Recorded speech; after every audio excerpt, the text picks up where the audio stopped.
click on the slides? Yep. Okay. Live stream will be up in about 15 seconds. Bill, is everyone muted already? Yes, and the live stream is done. Yes.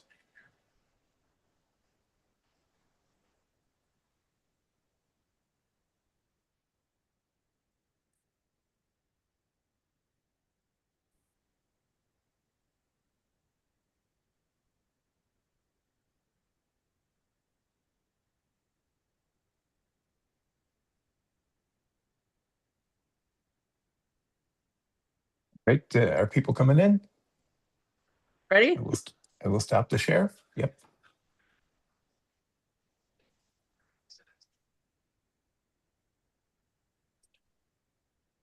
Okay, here we go. Welcome, everybody. Hello, hello. Welcome to the Vision Forward Braver Angels workshop. We're happy to have you here. Hello, Jeannie. Hello, Annika. Hello, Bobby. Hello, Catherine. Lou, hello. Deborah B, hello. Welcome, everybody. Thanks for being here tonight. We look forward to you participating with us to the Vision Forward Braver Angels workshop. Let's see, who else do we have there? Jean-Marie, Chase, there's Robin. Oh, we got 4 pages of people. Miss Ari, there's Marta and Lillian. Welcome, everybody. Hi, William. Hi, Joseph. Hi, Carolyn. Okay, I think just about everyone's filed in, Chris. All right. Hi, Lindsay. Hello, Eberhard. Jane. Welcome to the Braver Angels workshop, everybody. People are still dropping in. Yeah, I see just a couple more. Okay, we're going to get started in just a minute while everybody still files in.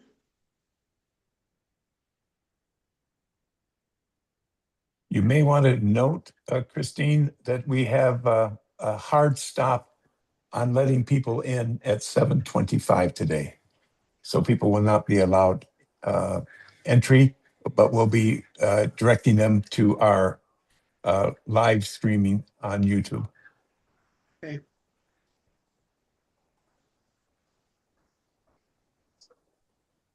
I also will say that we have the participant guide in the waiting room chat.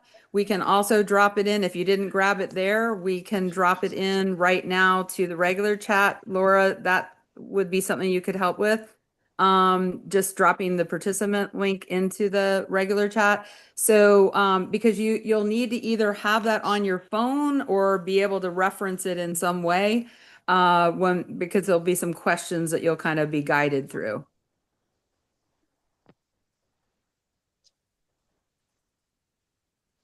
So this would be the time to do it. And who's dropping that? Laura did drop it. In the event, yeah. So in the event you guys did not grab that while it was in the waiting room, or when we sent out the mobilize link, it's there and you can grab it now. But we're really excited you're here. We have a good crowd. 117 have signed in.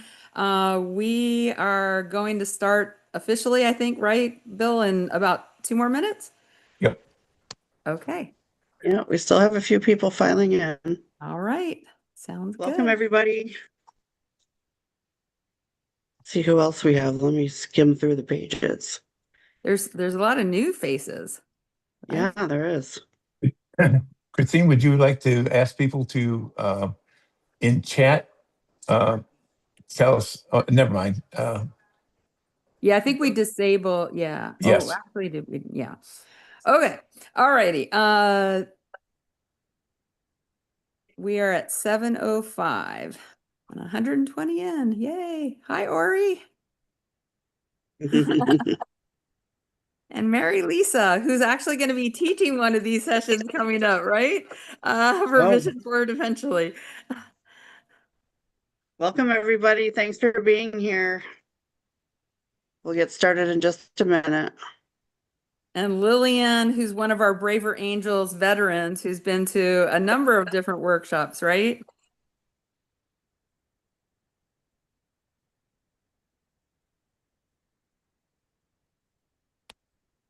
I see a couple more people straggling in from the waiting room, so. Yeah, this is probably a good time to start in the next 30 seconds. We have Merritt and Kara and Patrice and Linda T. And Mindy. So the chat has been disabled for communication back and forth between attendees. The chat can be used to ask questions. So we ask you to use the chat for questions of the host. And when you go into the chat, click on the one that says questions, and then type your question with a capital, all caps questions, and then we'll pick those up at the appropriate time.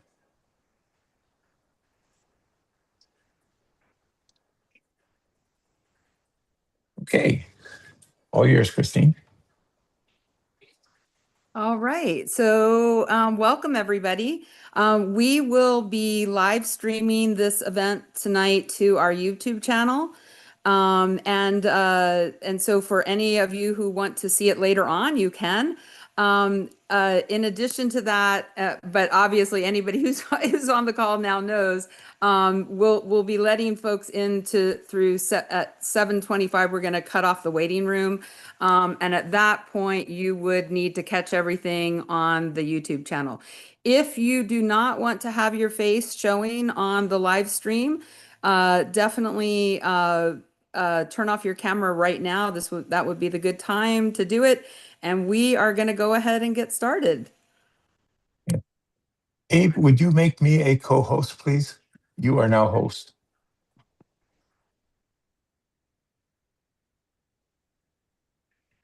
Done. Thank you. All right. So, Abe, you can go ahead and put up that first slide or share the first slide. So, like I said, welcome everybody. My name is Chris Weldy. I am a member of Northwest SOFA Organizing for Action, and I am the lead for the Vision Forward project. For those of you who have been with us for a while as part of Northwest Suburbs Organizing for Action, you know that we have been doing our Vision Forward messaging project, and we finished what we're calling 1.0, and now we're moving on to 2.0. So it was originally a messaging project to craft messaging that shares our pro-democracy vision. And we had 6 sessions last year, and we ended with our Say This, Not That session. And now what we have done is we have 4 distinct lines of effort with Vision Forward 2.0. So on the 2nd and 4th Mondays of every month, we will have sessions with Kara, who's one of our members, and she's also a professional communication coach, called What I Really Meant to Say. And so this is just practice and very, very hands-on. It'll be kind of lab focused, where you will be given the opportunity to learn skills to kind of what she says call move the needle as you're talking to people. So, and one of the things she emphasizes, we don't argue, we don't argue, we don't argue. And then the bridging series is the one that you're on tonight with Braver Angels. So, and I'll introduce Carl in a minute. But so Braver Angels is an organization that works on bridging the divide, between the different sides, if you will. And I see that as really, really important going forward into this new year where we really need to just have good conversations with people and be respectful listeners and try and understand people's perspectives. And then the third line of effort is the Truth Sandwich, which is our misinformation initiative. And we will be rotating those sessions in like probably every 3 months. We'll do a Truth Sandwich session. And so this gives you the skills to use when you are either having a conversation with somebody or you encounter misinformation on the internet, like let's say on a social media post, and it gives you kind of a strategy on how to communicate that. And then last but not least, we will continue some of our messaging on the pro-democracy vision. And those will also be hands-on sessions. And Joe Woods, who I think is on the call, will be have a key role in that, along with Melissa and a couple of our other core team members. Behind the scenes today, we have a lot of people that are helping.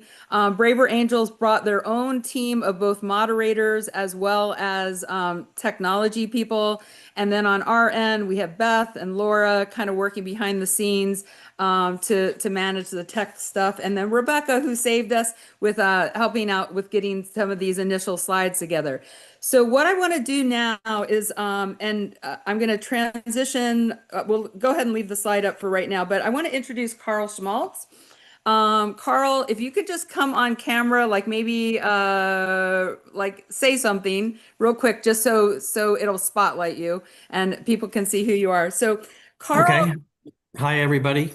Yeah, thank you. So Carl Schmaltz is, I am part of an organization called Braver Angel Central Texas, and he is our fearless leader here, actually in Austin. I'm in San Antonio, but his area of responsibility extends to San Antonio as well. So Carl is a retired tax lawyer. He grew up in Massachusetts and received a degree in economics from Princeton University and a law degree from the University of Texas.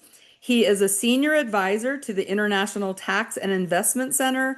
He's a longtime member of the Board of Communities in Schools in the Dallas region, a stay in school nonprofit that works with at-risk students. He and his wife Bonnie and their 2 children and 4 grandchildren all live in Texas. I met Carl for the first time, I believe, at an immigration Braver Angel session in May of this year. And then in September, we had a chance to be on one of his alliance meetings. And that's when I really thought there would be an opportunity for us to connect and work together collaboratively and partner to do some of these workshops. I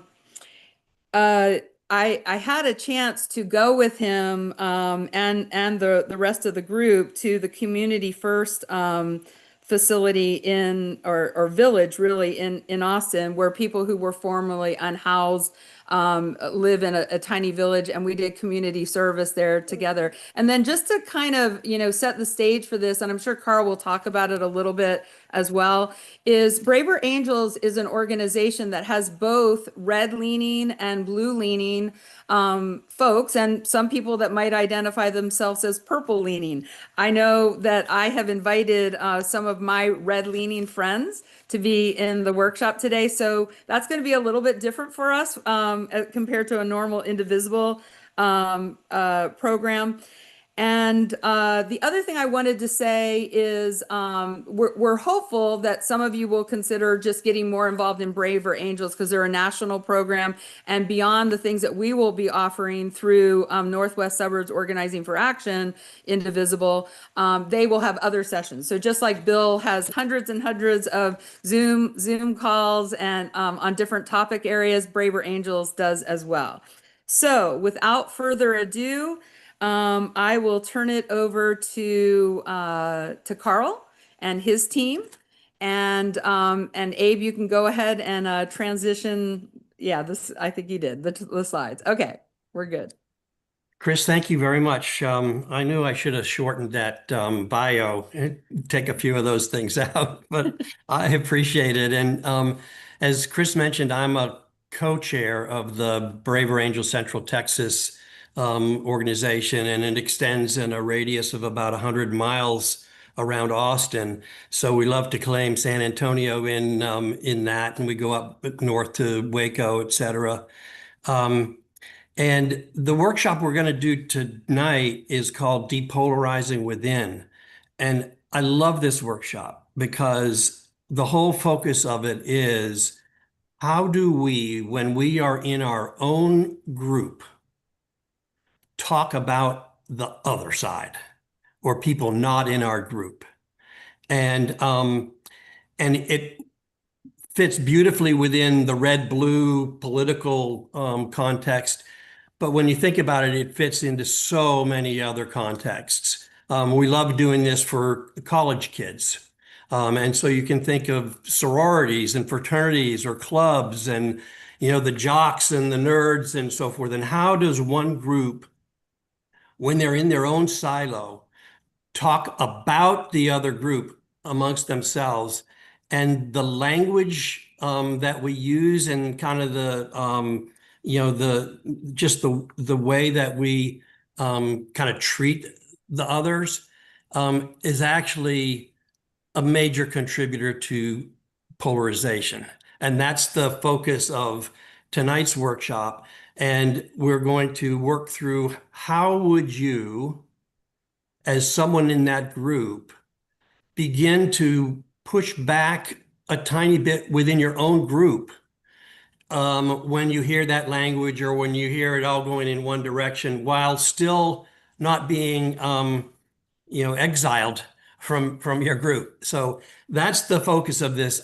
You should have that participant guide because that's something that we're going to be referring to throughout. So please, if you have it and you printed it out, that's great. You need a pen and pencil to do some writing, because the second half of this, we're going to actually ask you to practice some of the skills. The other thing I want to say is there's a lot of material that we're going to go through, and I think you're going to be a little bit frustrated that sometimes we go a little bit faster than we want, but we do want to be respectful of your time and try to end this as close to 9:30 as possible.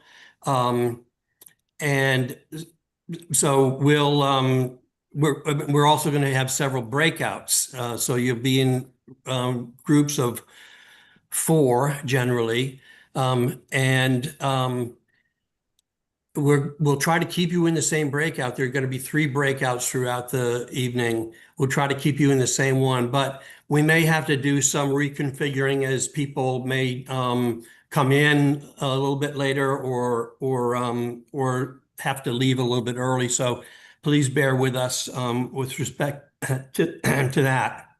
I do want to introduce the members of the Braver Angels team that are here. I'm going to be one of the moderators, and the co-moderator is Norman Caterlin. And Norman, maybe oh, there he is. If you can see him on your screen. If you say something, Norman, I guess you're at the top, so that's good. And so Norman and I will be your moderators as we go through this, and a key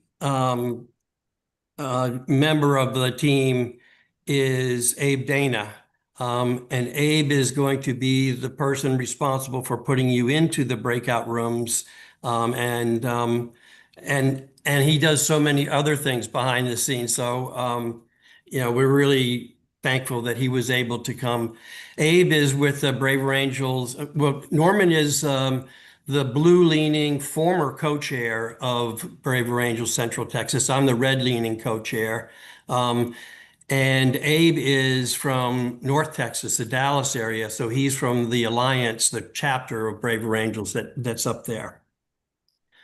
I think we are ready to go.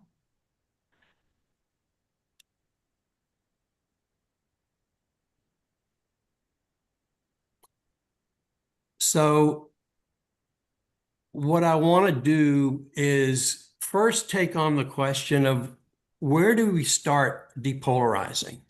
And even before we get to that, what do we mean at Braver Angels about polarization?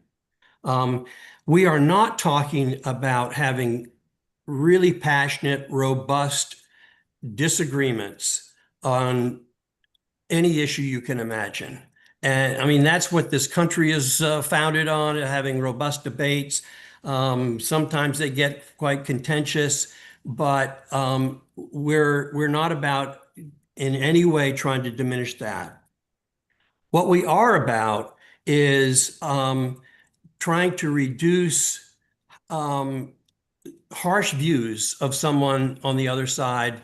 It's really called affective polarization, where we actually end up getting so emotional about someone from the other side or the whole other group because we stereotype them all together, that we get angry. And ultimately, we see them as evil and as the enemy. And that's the thing. We want to be able to have very robust, sincere, passionate debates about issues, but at the end of the day, respect someone who has a different viewpoint from ours and not see them as evil or as the enemy. So now, coming back to the question of where do we start the issue of how to depolarize, lots of us think we want to start and we actually want to talk across the political divide.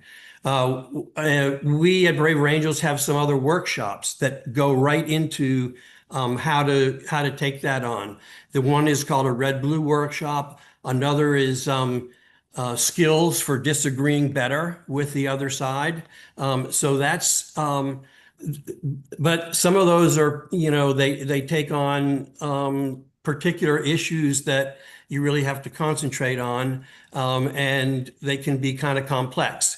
So we have workshops that focus on that. But what we want to talk about tonight is, as I mentioned before, how we talk with like-minded people about people on the other political side. And that is for tonight. So oftentimes when we talk about folks on the other side, and especially when we're really getting revved up, we talk about the four horsemen of polarization, stereotyping. How do we view them all the same? Everyone who's read believes everything that Donald Trump says, or that Greg Abbott says, or that the Attorney General says. And if you know people on the other side, and I'm sure most of you do, if not all of you do, you know that that's not true. But we end up, kind of as a default, stereotyping the other side. We also end up dismissing their viewpoints without even trying to understand them. We get to the level of ridicule with respect to how could anyone possibly believe that and support that person. They just must be totally ignorant. And ultimately, we can get to contempt, where we really think they're beneath everyone. And this is where, those passions of anger and dismissal and really seeing them as the enemy and evil come in. So the goals for tonight are to, first of all, talk about our own inner polarizer, and we're going to have a first exercise that does that. And then how do you go about trying to counteract that, stay away from, tendencies to get into some of those four horsemen items. And then actually practice being critical, but in a productive way. And then help others in the whole process to depolarize. So those are the main goals. Here's the agenda. We're going to start off with an exercise, as I mentioned, on just, kind of the context of our own polarization feelings. And then we'll get into some strategies to counteract that. We'll have a short, a break to stand up and stretch, and then we'll get into how to go about taking on some non-polarizing talk, get into skills for for depolarizing conversations. Norman and I throughout this will give a couple of demonstrations. Then we'll have a break, and then the second really half of the exercise is for you all to actually practice the skills that we're going to introduce. So I would like you to pull up your participant guide at this point. And the first part of it in part one is recognizing my inner polarizer. And there are several questions there. The answers that you should circle are either often, sometimes, or never. Okay? And as we go here, I'm gonna go through the questions. As I do that, think about it and make your choice. So how often do I assume, hold on, I gotta move everybody around. Assume all those people all think the same way about everything. So monolithic, homogeneous. So often, sometimes, or never.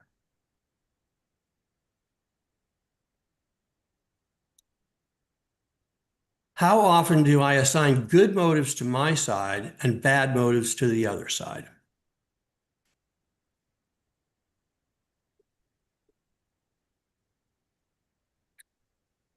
How often do I focus on the most extreme view of those on the other side?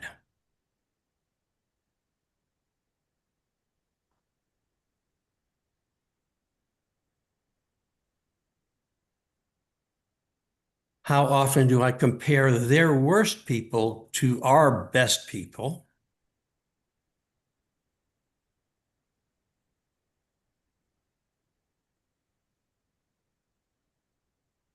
How often do I get a rush out of criticisms of the other side?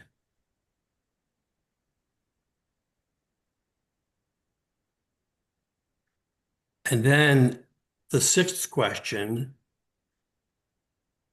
is taking this wheel and looking at the items. How often, which of the following is closest to my overall emotional attitude towards the majority of people who support the other side? And I think your answers can be chosen from hatred, they're enemies, they want to harm the country. Disdain, they're just ignorant, should know better. Pity, they're well-meaning, but they're fooled or they've been duped. Basic respect, they have something to contribute and they have some valid points, though their overall perspective is flawed. Or respect and appreciation. They have a lot to contribute. They have an important perspective, even if I agree with only parts of it.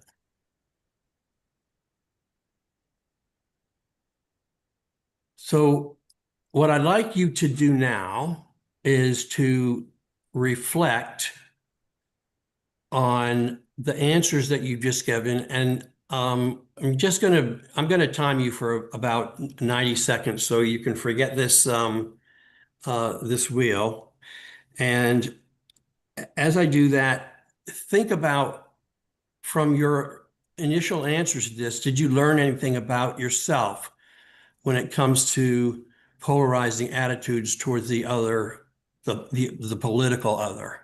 Okay, so off we go. And then after this, we're going to put you into breakout rooms and we're going to ask you to kind of share your thoughts on this. So about another minute now.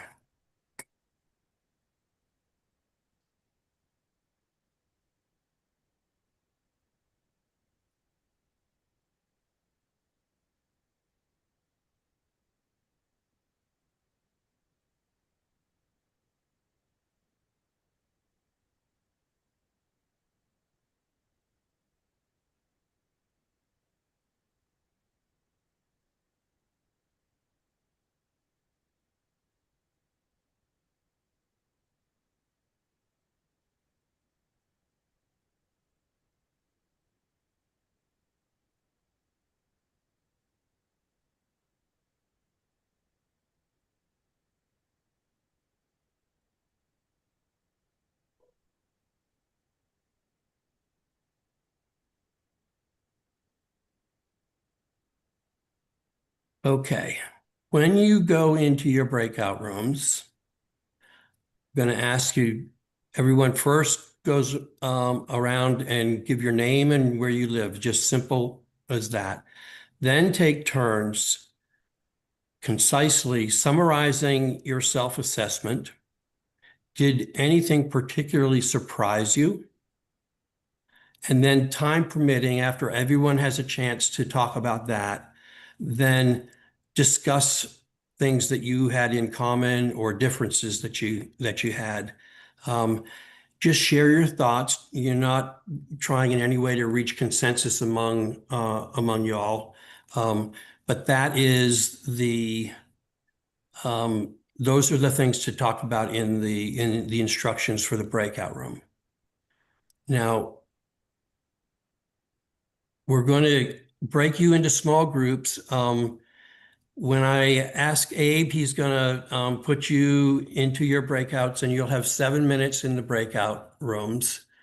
And then when we come back from that, we will share what you had to say or what to think. Now, I have to put one thing in the chat here for you all.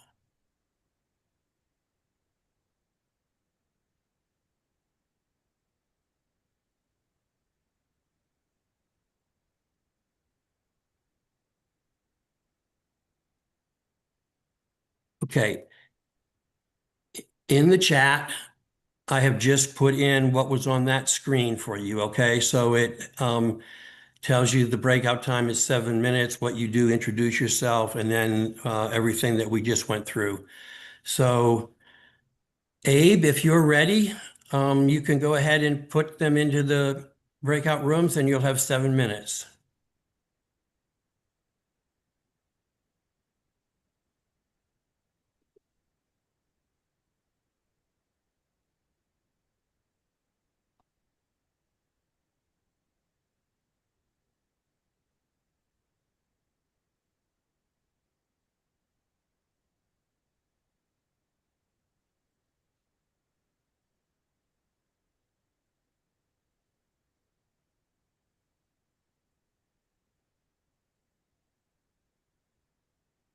One Thanks, of the Abe. things that's really frustrating as a breakout room manager, Hey, and A, yes, Matthew, it looks like there's a Matthew that needs to be in a breakout room. it looks like he's stuck. Let's see. Oh, he's stuck. There he went. He went. Okay. Yeah. And they have, Um, there's somebody in the waiting room. Kind of Um, We weren't letting anybody too in late. after 7. Oh. Yeah. Okay, got it. but Okay. anyway, one of the things that's really frustrating about being a breakout room manager, especially the larger the event, there's a lot of people that jump off as soon as they hear they're going into breakout rooms. Yeah. And when you've got a room this large, a meeting this large, I'm constantly scrolling up and down because I'm constantly having to reconfigure. Do Yeah. you see something else? Yeah, we actually have Mary, Lisa, and Julie that need to be in a breakout room. Did they just come in? Julie did. So, yeah. Um, I let her in. I knew that she was coming a little late and we just started the breakout room. So that was on me. okay. That was on me. So I'll find a room. I'll say put her in room 3.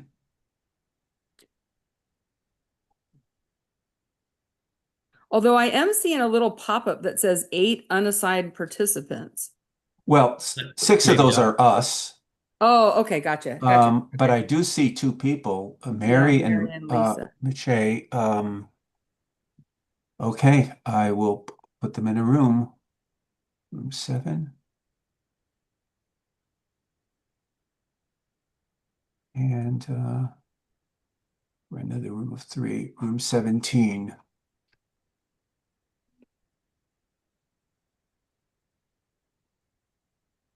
Okay. Now, the only thing I'm curious about, so Beth, who's on the call, as well as Laura, who is on the call, are helping, with the tech stuff.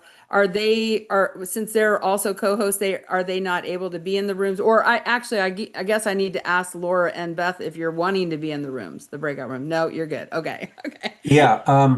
Okay. Now we still have Lisa. Yeah, this Lisa, yeah.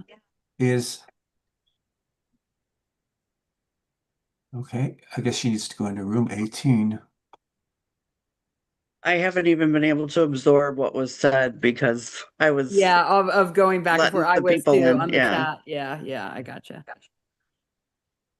Yeah, we had somebody on the call that came in with just a phone number, so we were worried about Zoom bombers. We've Oh had yeah, that. there's another OFA-Indivisible. No, That's that's Bill. Bill. That's Bill. Oh, okay. Yeah. Now you'll notice I put an asterisk in front of all your names. That is so that when I am assigning breakout rooms, I do not accidentally put you into a breakout room. Okay. So leave the asterisk there. And I guess if I need to put your asterisk back.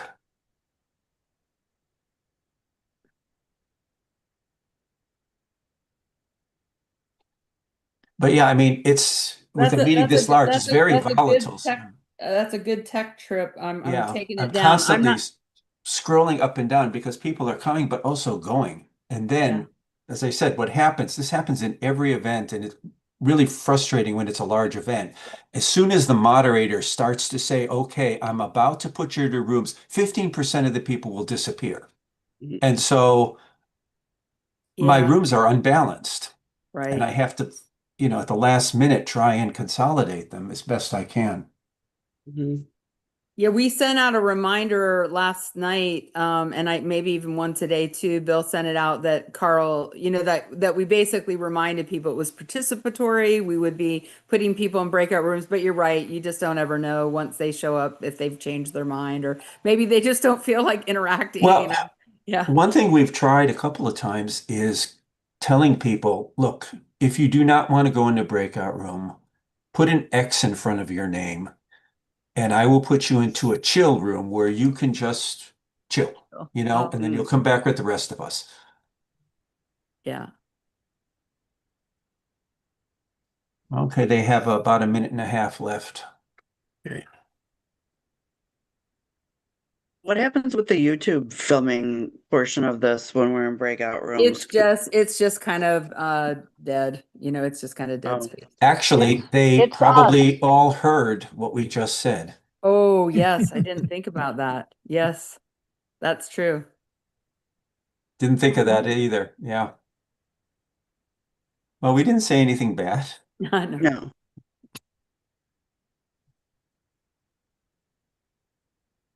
Yep. That's So what's on YouTube. what we would need to do in the future, I guess, is just, hey, Bill, this is a question for you. Do we normally then just go on mute? Because I think normally we would just have Rebecca who's assigning people, and all the other facilitators are normally in rooms. So he may have stepped away. Never mind. No, I'm here. I'm eating at the same time. Yeah. So I've been for on- the next couple breakout rooms, should we just not talk in between since we're streaming? You can. Is this a breakout room that I'm in, or is this the actual meeting? Yeah, this is the actual room you're in. This is the main session. Everyone else is in a Oh, breakout room. excellent, because this is being captured on the Well, video, and Yeah. it's a great place to kind of recap what is going on. Except we were just having internal conversations with one another. So Yeah, we don't want that to. probably And didn't it's need to be on still the live stream. broadcasting. Yeah. Now you can pause. I think you can pause the live stream, but that would take, one of you. I don't have rights or anything. You pause the live stream until they come back, Hmm. which they will be coming back in about 20 seconds. Okay.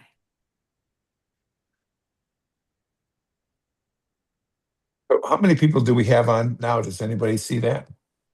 It was something like 130. Our high point was 140, but then like he said, people dropped off. Right. Okay. I see people coming back now.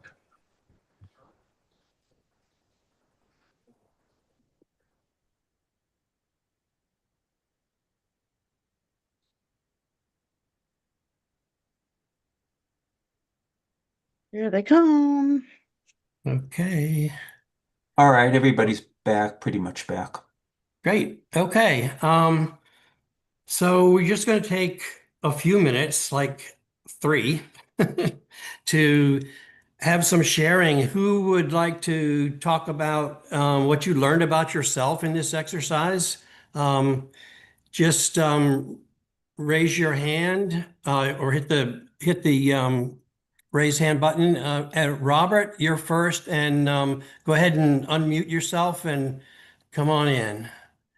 Elena, you're next. And Thank you.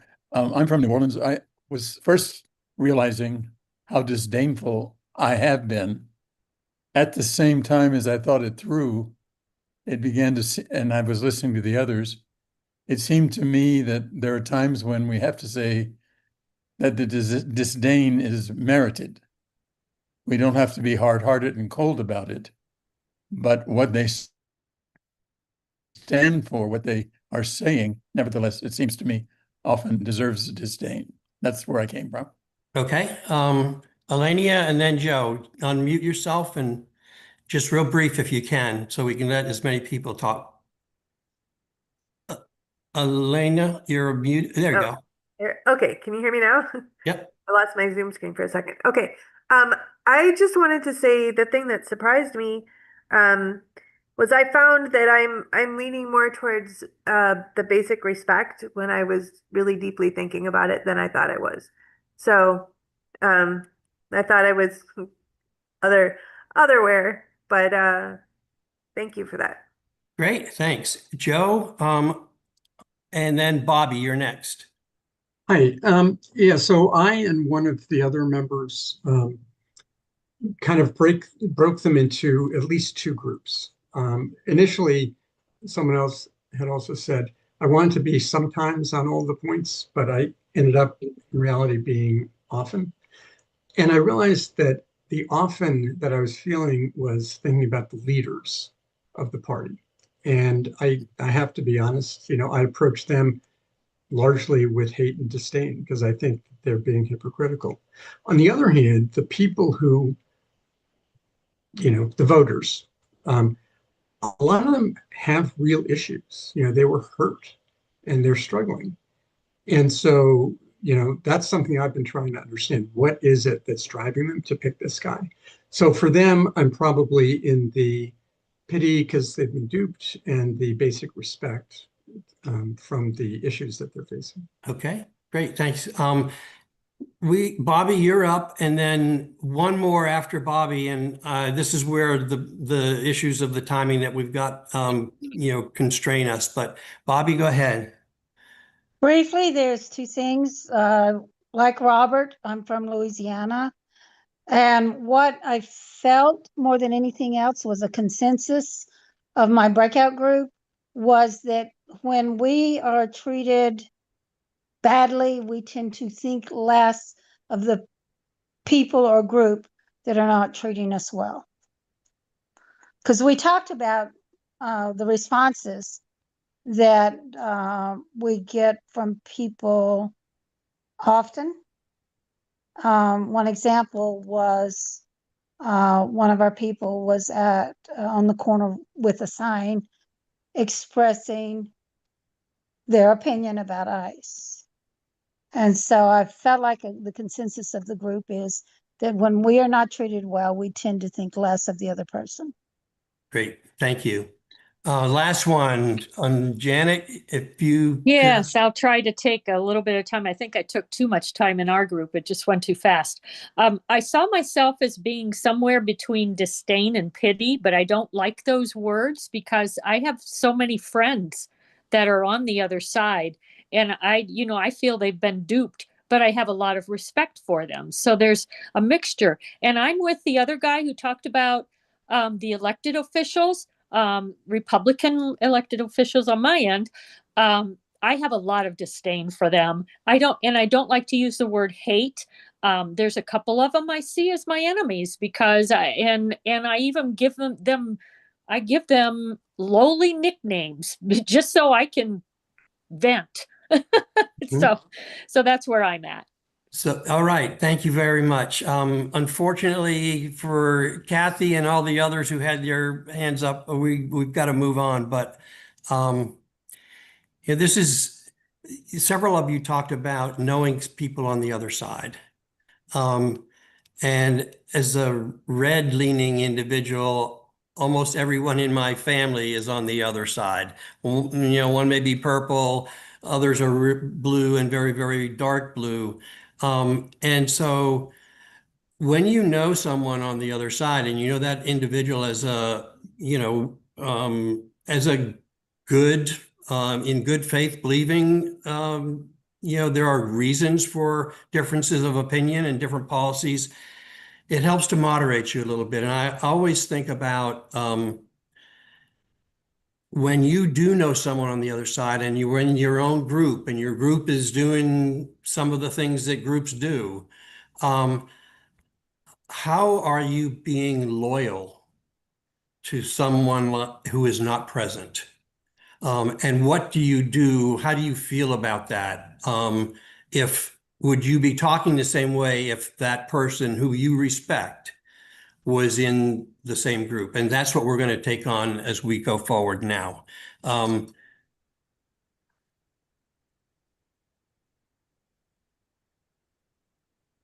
So Norman is going to take us over here. Yeah. Well, okay. So we've looked at where polarization can start from us. And now let's get into strategies that we can use to counteract your inner polarizer. And we're going to talk about ways to offset polarizing thoughts and feelings when you notice that they're starting to bubble up. These are ways to kind of edit the story that you tell yourself about people who differ from you in their opinions. So, and you may have other strategies that work for you. So, next slide, Carl. First, let's talk about political stereotypes. Braver Angels has done a survey and come up with a list of issues that each side stereotypes the other. And this is, these items were drawn from that survey. So reds think that blues see them through these lenses. Blues see them as racist, anti-immigrant, uncaring about those in need, homophobic, anti-woman, anti-science, Bible thumpers. Those are among the strongest stereotypes that reds think that blues have of them.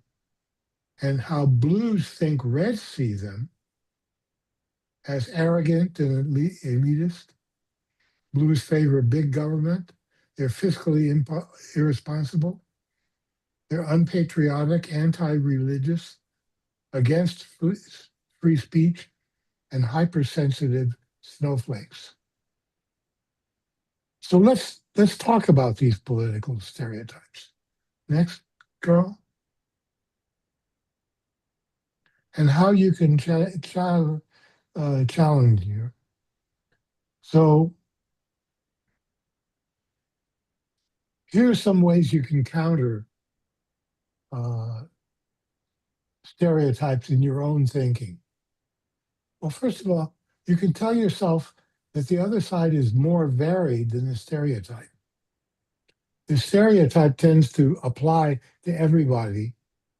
And we have found that as people get into it and learn about the others, they'll find that there is a wide range of beliefs and on the other side. Next, that acknowledge that their political views and motivations are no doubt more complicated than the rhetoric you've been hearing. Next. Recognize that the life experiences informing their views are likely different than your own. It's interesting. There's a woman who wrote a journalist who wrote a book called "I Never Thought of It That Way." She's on the staff of Braver Angels. She is Mexican. She is progressive. Her parents are very red. And she said, as she went through a lot of this training and thinking about curiosity and how people came to their position, she said, you know, if I'd had some of the life experiences that they had, I might have voted differently too. Next, Carl. If you develop relationships with a variety of people who differ from you politically, relationships tend to undermine stereotypes. Next. Another way you could do it is read and listen to thought leaders on the other side who present complex arguments. That can be a challenge at times, but I know in my own work, in my own search, I'm looking for articulate voices on the other side because they may have insights that I never would have come to. Next. You can also develop an understanding of the history and current strands of thought on the other side. And your handout has some resources you might look at. So here are a number of ways that you can, once you recognize that you are doing this stereotyping, you can challenge your tendency to stereotype and develop a more comprehensive and nuanced perspective on what the other side is doing. Now, this doesn't mean that you have to accept everything they say. Just have to be open to being curious, to seeing if there's anything that you may not have thought about. Next slide. So how do you learn to make depolarized distinctions? So you want to look at what the situation is and how can you make depolarizing distinctions? For example, make a distinction between the people and their positions. You can believe that a viewpoint is completely wrong without believing that everyone who holds it is stupid or ill-motivated. Next. Also, you can just make a distinction between policies and core values. Policies are means to an end, ways to support or enact values, not the values themselves. People can differ sharply on policies like the role of government and have similar ultimate goals for the country and its people. Next. Distinguish between inconsistency and hypocrisy. Resist the pull towards the assumption that inconsistencies on the other side are always revealing hypocrisy. Inconsistency between stated values and actual behavior can also come from blind spots and the inevitable tensions between competing values. Be reluctant to assign the label of hypocrite to a large number of fellow citizens who disagree with you, even when their positions seem contradictory to you.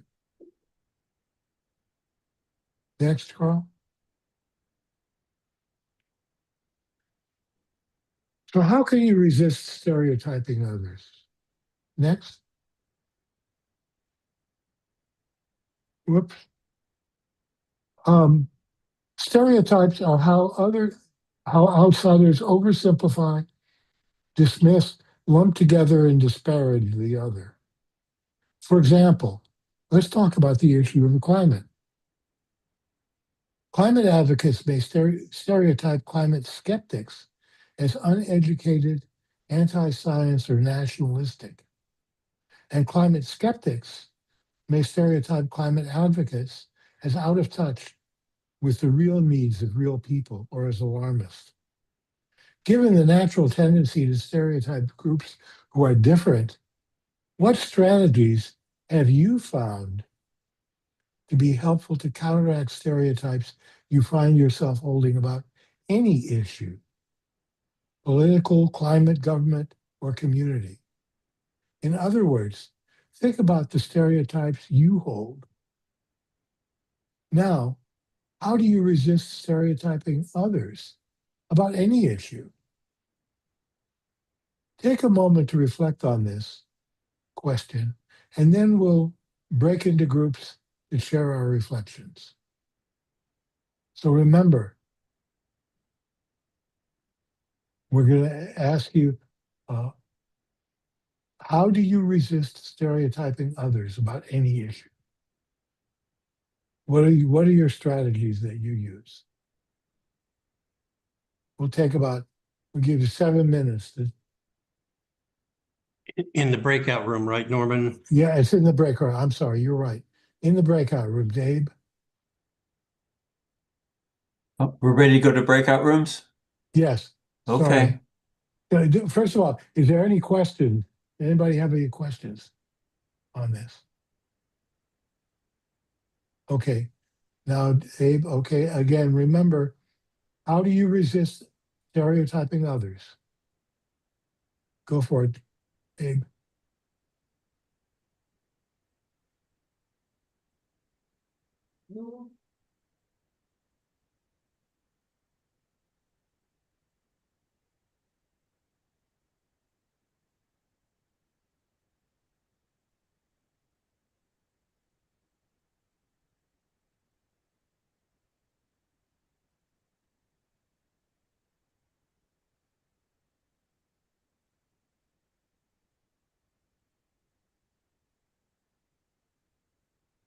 Hey, Abe, it looks like Matthew got hung up again.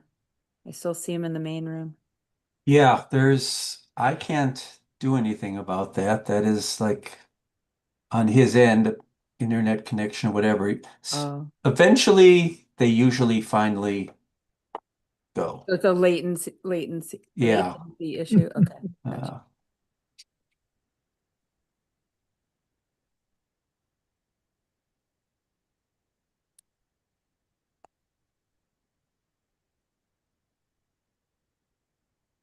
I guess since we're on YouTube, we just chill. Yeah. Okay, there he finally went.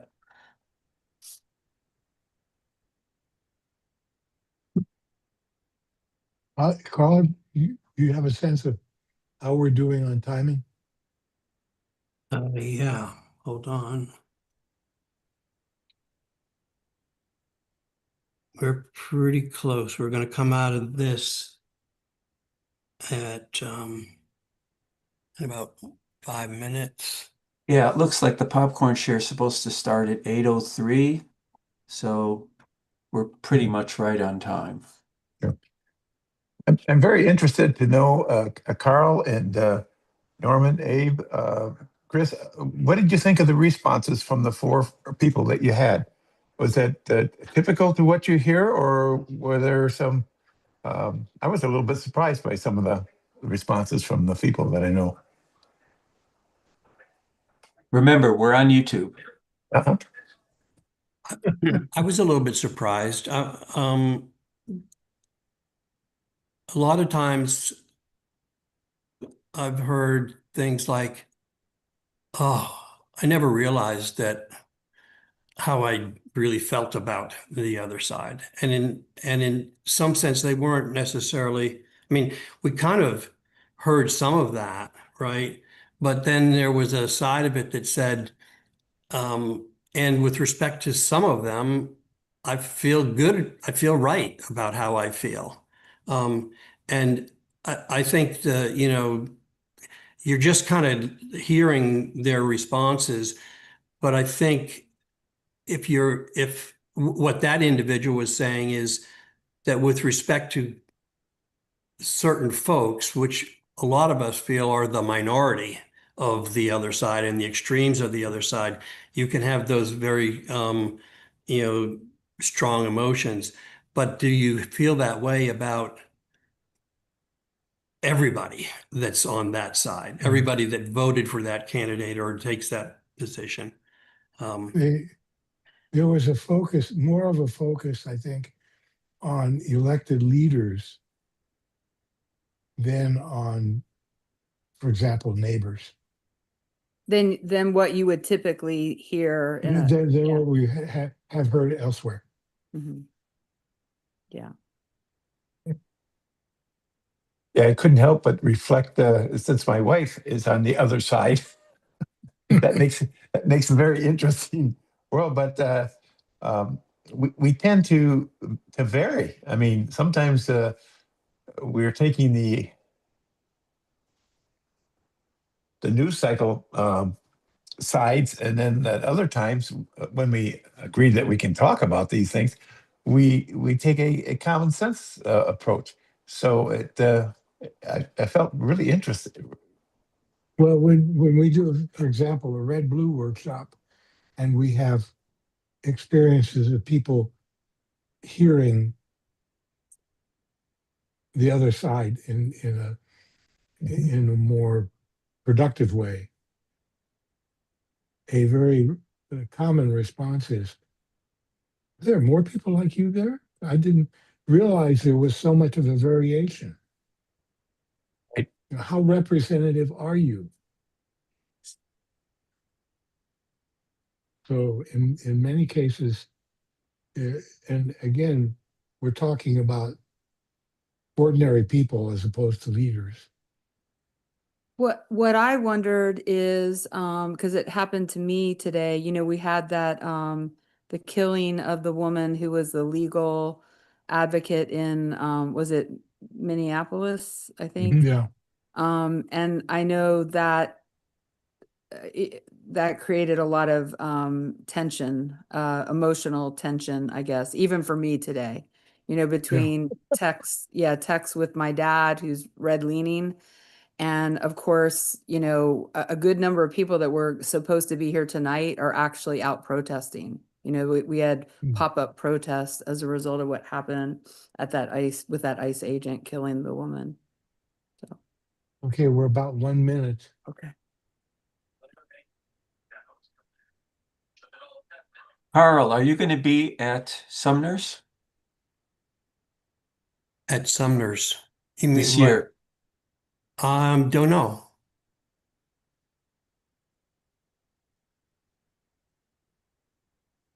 When is it, Gabe? February 21st, like the weekend of the 21st. Okay. Norman, I don't think I should need to put up the slides or anything. You just do the sharing. I'll do the sharing. Yeah, we don't Yeah. have to. And then I'll put the slides up for the next section. Yeah, slide 27. Yeah.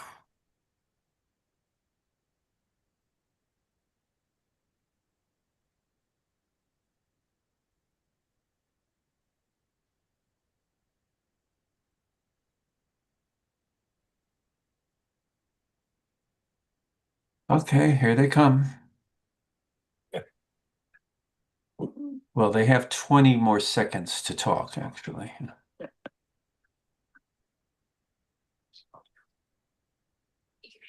How much time are you giving each section? About 7 minutes. 7 minutes in the breakout. Yeah. Yeah. And Abe, we only are doing one more breakout. And yeah, Okay. we'll talk about that later. All right.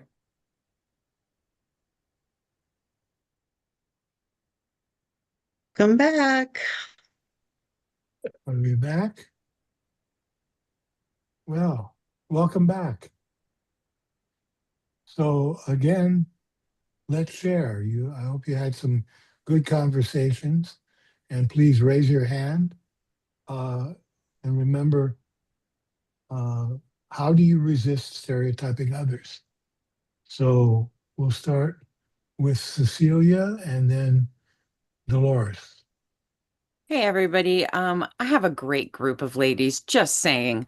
And we all reflected and just said that a lot of us one person brought up active listening, that was the main goal. And I agree with her. Active listening, great thing. And I said that, I reflect on those that I have met in real life. I have a lot of people on both sides. I try to talk to my friends and make sure that I'm coming at it from a grounded perspective. And then one lovely lady in our group was like, I don't have any friends on the other side. I just have this one, my son, my daughter-in-law and my son. And I'm like, Thanksgivings must be so awesome in your house. Sorry. So anyway, y'all, it's been great. This has been great. Thank you. Okay, Dolores and then Lou. Yes, hello everybody. I am a person who have been stereotyped on many levels. And I don't forget how I felt when I felt stereotyped. So therefore, I'm a little more patient when I see other people do that. And I try to be the peacemaker in those decisions or discussions when they put everybody in the same situation or in a group of people as a that does A, B, and C. I learned how to talk it through because I was just very hurt when people put me in a certain situation, a certain box, and think that's who I am. And I do let them know what they have done. So I try very hard not to do that myself. Thank you. Thank you very much for that. Lou and then Karen. Terrific, thank you. I want to introduce an idea that hasn't had an effect on me. There's a book called The Righteous Mind that maybe some of you know. It's by an individual, Jonathan Haidt. And what he says is, with a lot of research behind it, that liberals tend to go ahead and be almost genetically programmed to be concerned about care and the prevention about harm and fairness and not cheating. And conservatives value those principles too, but they also value other principles more strongly than liberals. And one or two of those is authority and subversion and purity and sanctity. And by beginning to think in those terms, I mean, it's a lot more complicated, but also inspiring than what I've said. But it's given me a kind of look into, well, there's both a way of understanding and also arguing using these principles. Thank you. Thank you.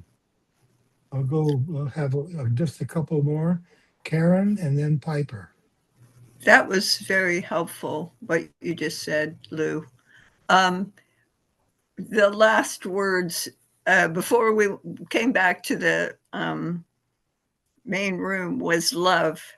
And I think that's a real key, to love a person, even if you hate what they believe in, because that is transformative and can make a difference in your accepting the person and their transformation and your own transformation. Maybe we just need to get a lot closer to people who don't agree with us and teach each other. Yeah, I remember one of the ways to challenge stereotypes is developing relationships. And I think there's a lot of research that shows that relationships are a great antidote to stereotypical thinking. So Piper and then Jolene, and I think we'll have to wrap it up then. Piper? Okay, hi there. So in our breakout, I brought up the word humanize. And since last November, it's been a struggle for me to look at the other people as I have evolved and grown in this process. I now tend to say they are more like me than we are divided, and that changes my whole perspective of Mhm. how I talk to them. There was a big ice raid in Elgin. Gentleman, Jesus, who was up on the second balcony. The ice rammed his car, got out and ran. And I live right near there. So I brought my PA speaker. And that's basically what I did is I called out these ICE agents and said, you look like I could sit down and have a beer with you in a bar, that we are more alike than we are divided, right? And it was like an epiphany for me. So that's it. Thank you. And Jolene. Okay, I made a new resolution to help me avoid stereotypes. Starting now, I'm going to avoid using the term them. I cannot put anyone all together. Thank you. Thank you all for sharing. I mean, this is very profound. So, Carl? Why don't we take a stretch break? So Okay. just 30 seconds. If you would like to stand, stand. If you wouldn't, you don't have to, but just stretch because we're going into the next section. So I'm stretching. Set a timer for 30 seconds. It's a tiny stretch. I've got the In time. fact, I've done enough stretching. It only takes so much of that. Here. Come here and sit with me. Come here. Yeah.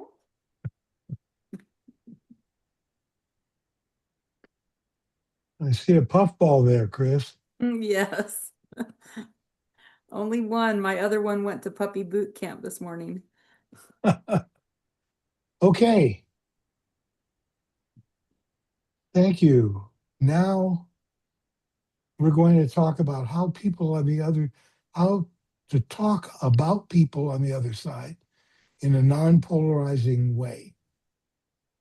So what will help is look at part 3 in your participant guide. Okay, Carl. So here are some mistakes that you can avoid. Very common mistakes that people make. The first is avoid pejorative labels like wingnut or libtards or snowflakes. Next. We had somebody say, avoid using they all, or as we heard, them, or similar phrases.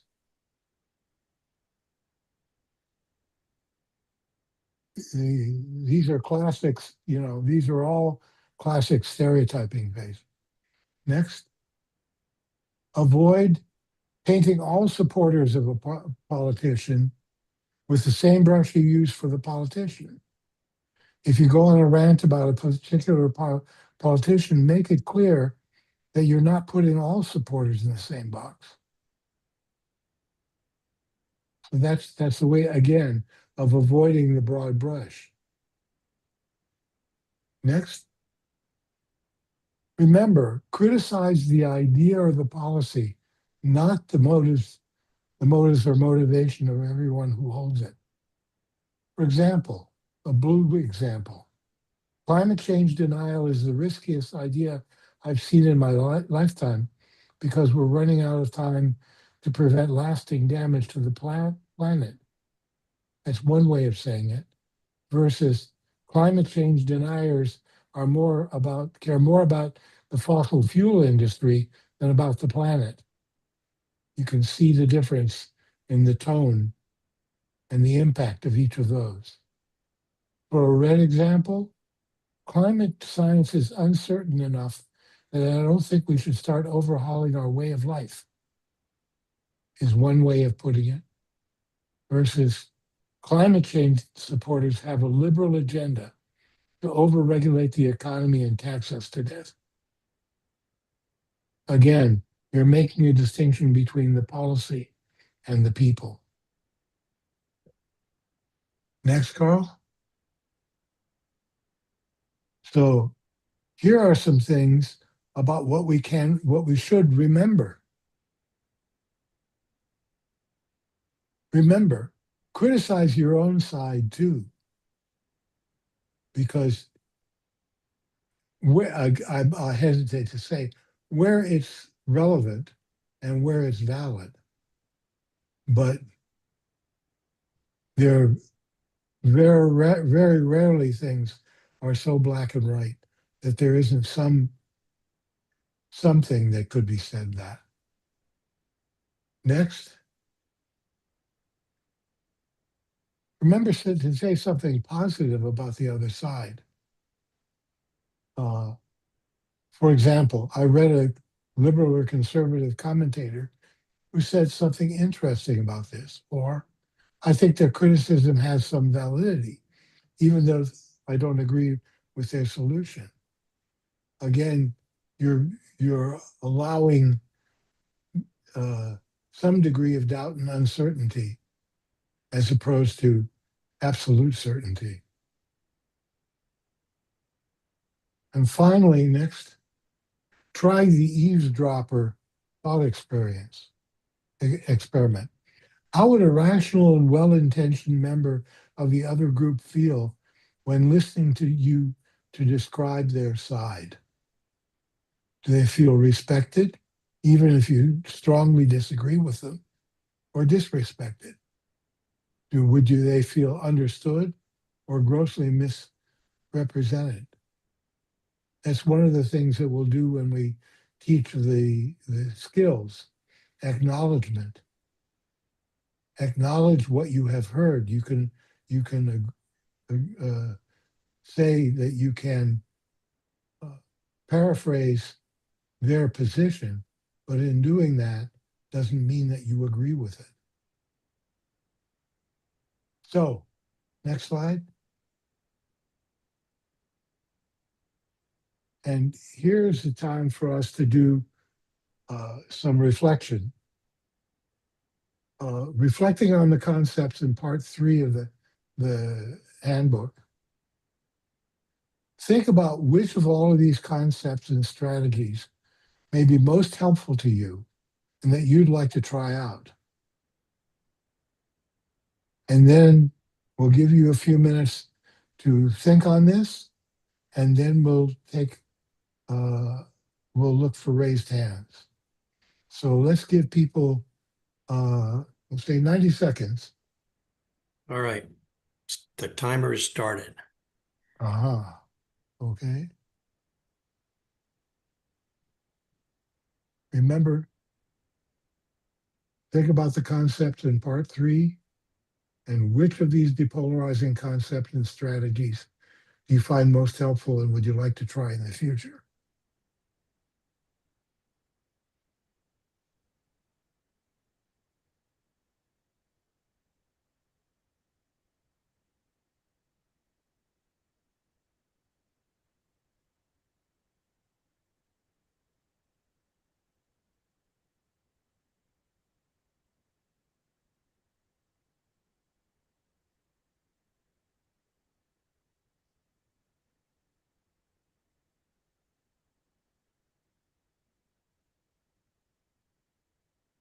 Okay, Carl, where are we? We have about, well, that was 1 minute. So you got a tiny bit more. Okay. Say 10 more seconds.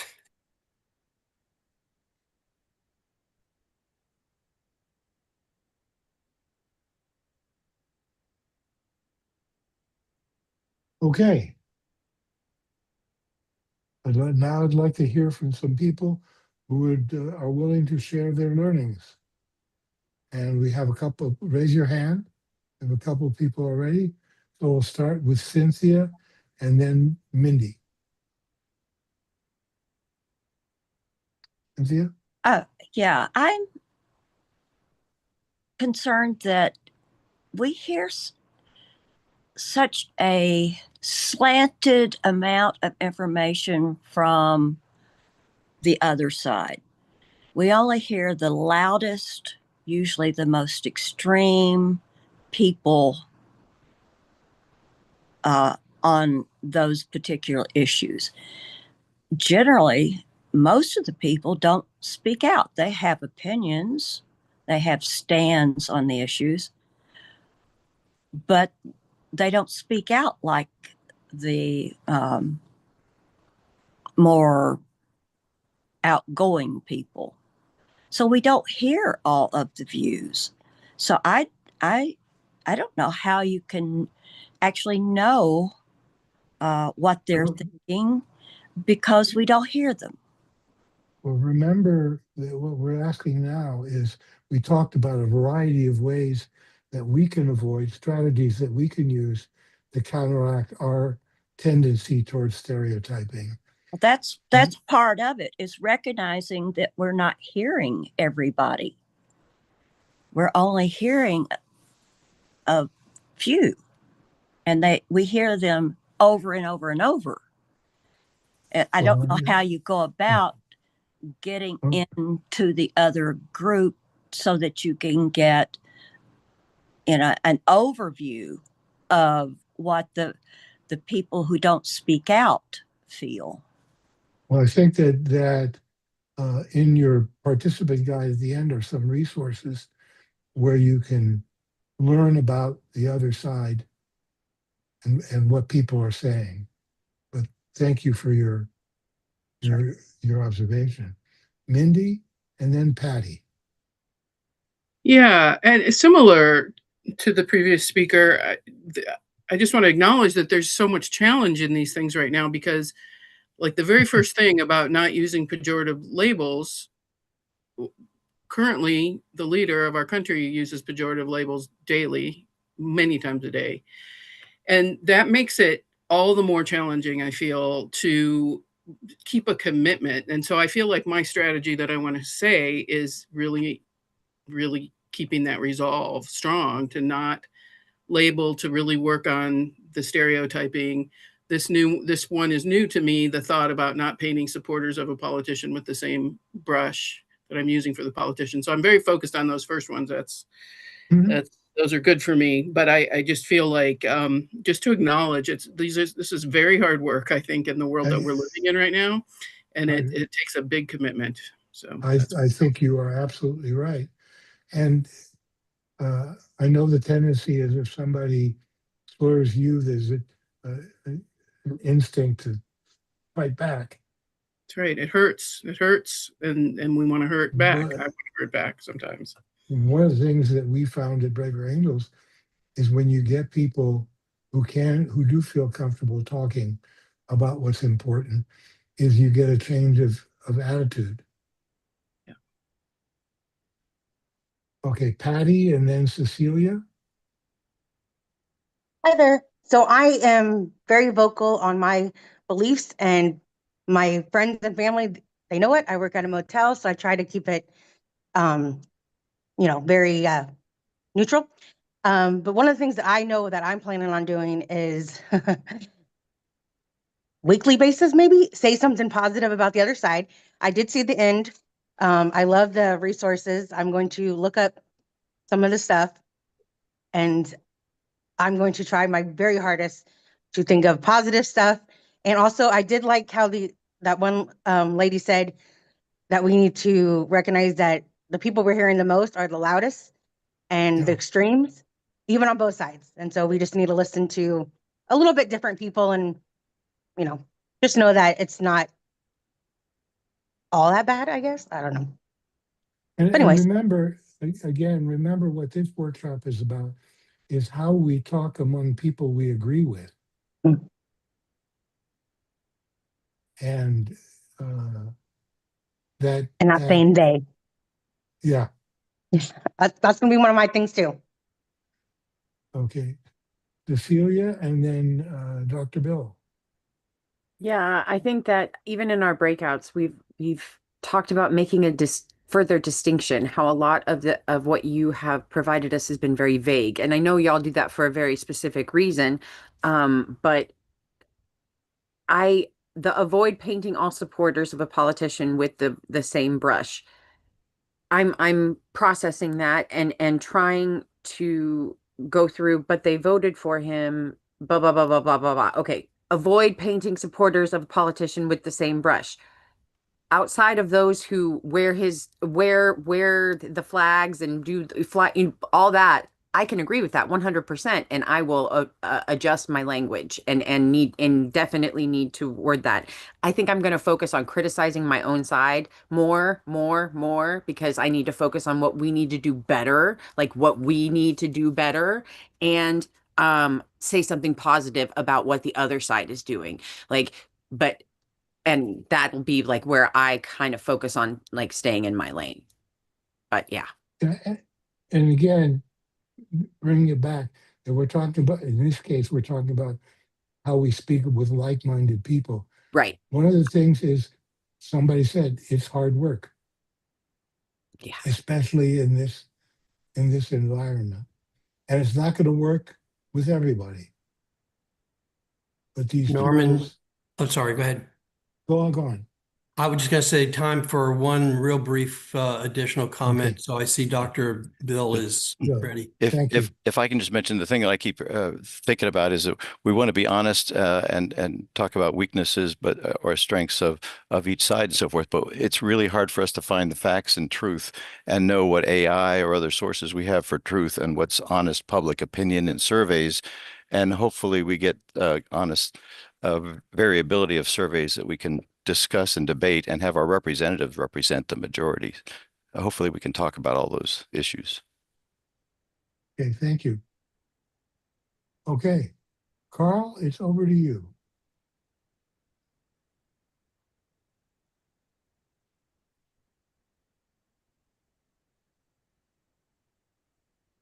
Okay, we are now going to move into the next part of some of the skills for depolarizing conversations.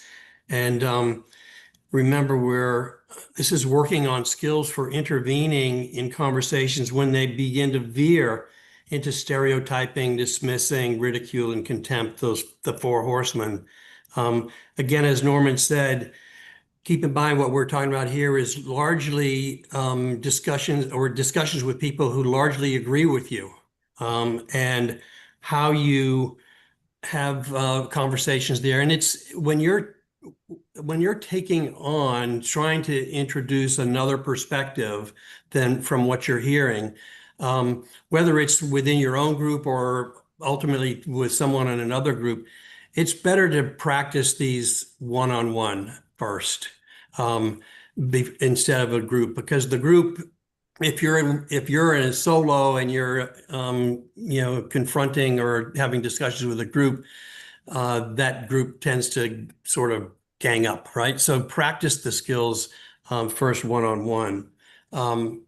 Before we get into that, we want to go through a few of the mistakes to avoid. And one, of course, is coming across as judgmental or more enlightened. Something like, well, I'm trying to avoid stereotyping, which most of the other folks in this room are, need a little work on. That's not going to get you very far. Being overly defensive of the other side, because you are in your own group, and the idea is you want to stay within that group. That's what you believe. You have similar beliefs. And if you come across as too defensive of the other side, then that's going to be not going to be constructive. Well, being contemptuous of both sides is just being cynical, and we can all from time to time, say, well, everybody does it, and what can you do about it? But that doesn't really, help too much. And then here's the one that I think, so I'm putting on a red hat, right? And defending a particular leader or the fringe group of your side, or in my case, my red side. If all I do is try to defend what Donald Trump does or says, or what Greg Abbott does or says, then you might as well just put me as that person, right? But as you probably reflected when you saw the stereotypes that Norman showed of how Reds feel Blues think about them, and maybe more importantly on your side, how you think Reds, how Blues think Reds think about them. You look at those things and you say, that's not me. I'm not unpatriotic. Whatever it is. And so you take on the nuances, but if you just take on one monolithic approach to the discussion, that's going to lose the real benefit of getting to know someone on the other side, or pushing back a little bit on your own side.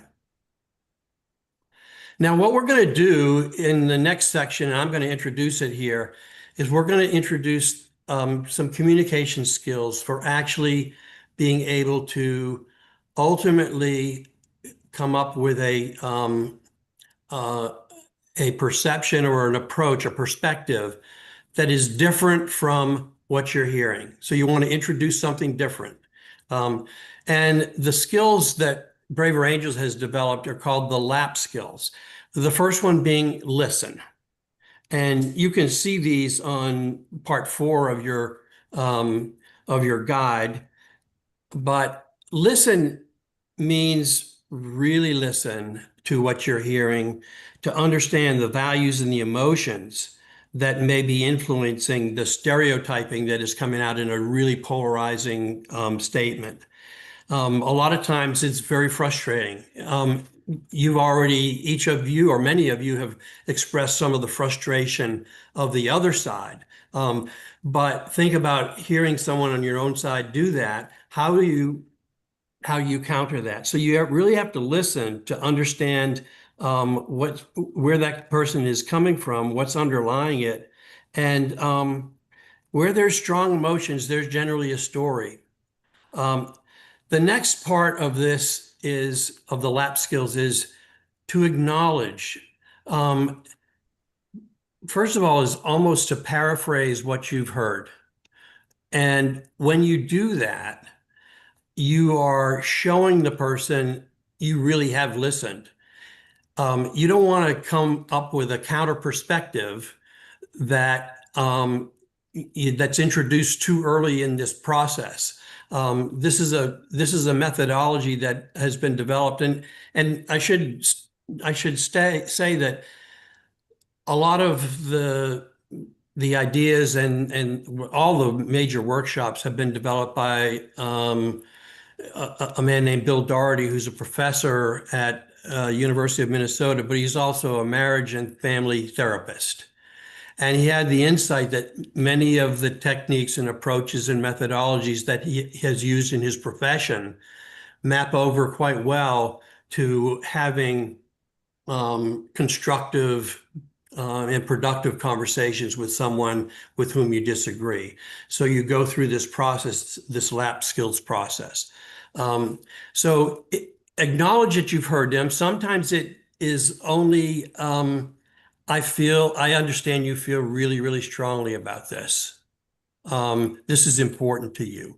Even that, at a very high level, is an acknowledgement. But if there's something in there that you can agree with, and it's a lot easier when you're taking on someone who within your own group, and you're ultimately trying to introduce a perspective that's slightly different. This should be slam dunk easy, right? To find something you agree with you. I agree with you that the rhetoric that the president of the United States uses is horrible, absolutely horrible. And then you're planting a seed where the conversation from that point on is going to be more productive because you've listened and you've shown you've listened and you've actually found something that you can, find common ground on and agree on. Then this is the kind of the secret sauce in this approach. It's a pivot. That's and at this point, we're gonna go into these in more depth in the next part. But at this point, what you're trying to do is simply signal that you're going to go in a different direction without saying exactly what that direction is, but except that it's going to be different.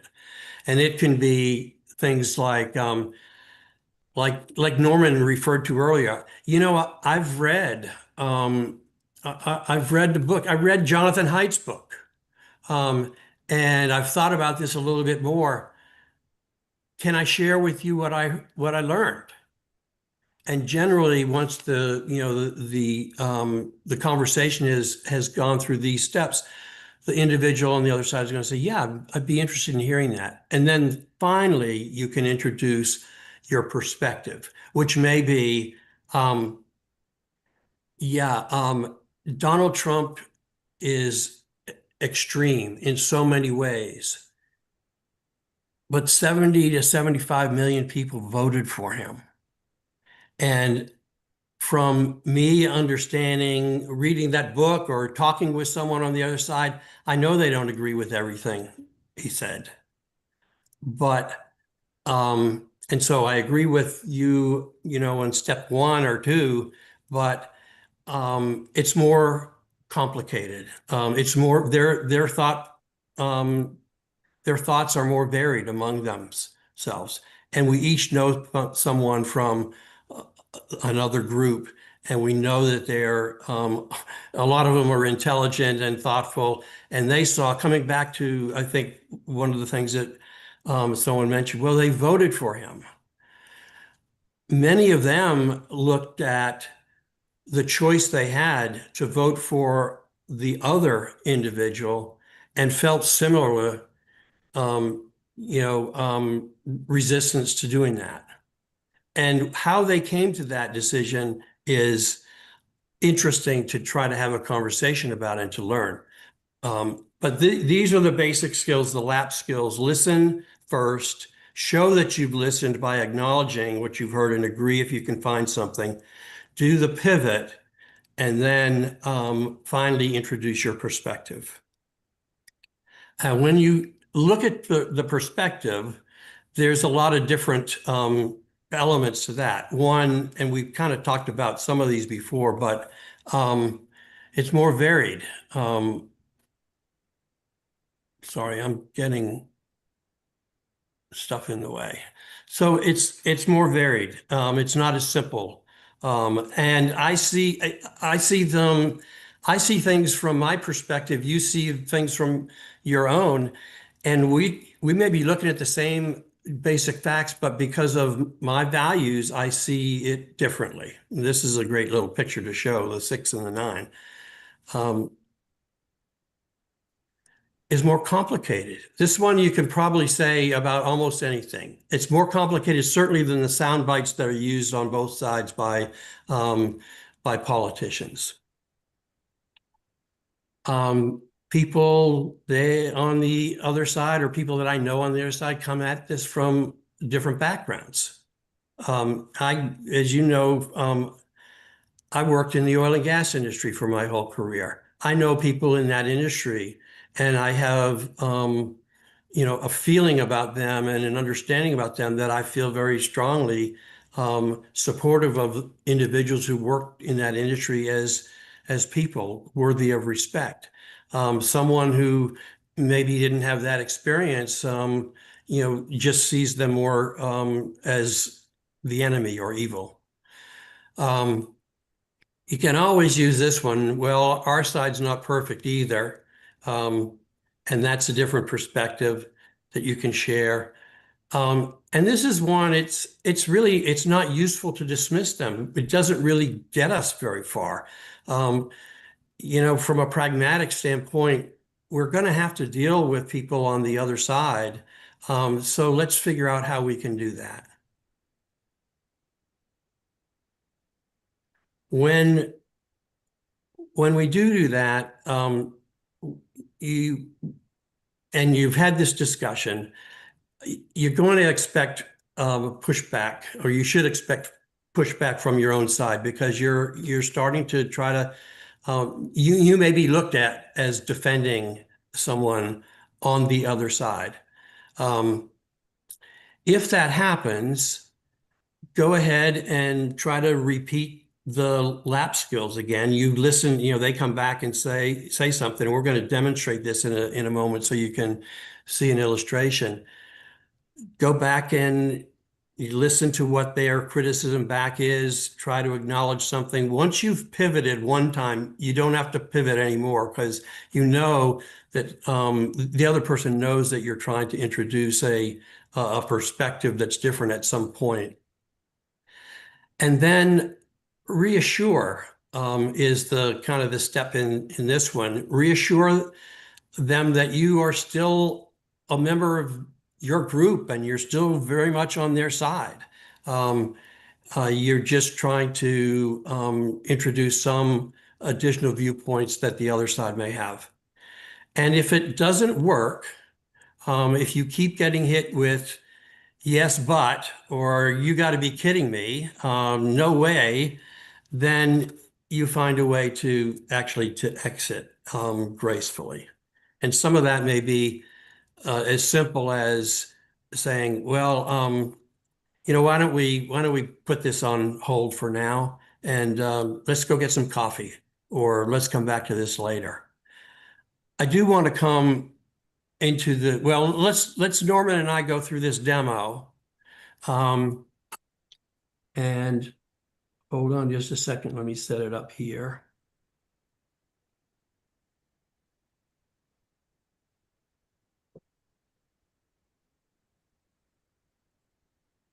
Okay. So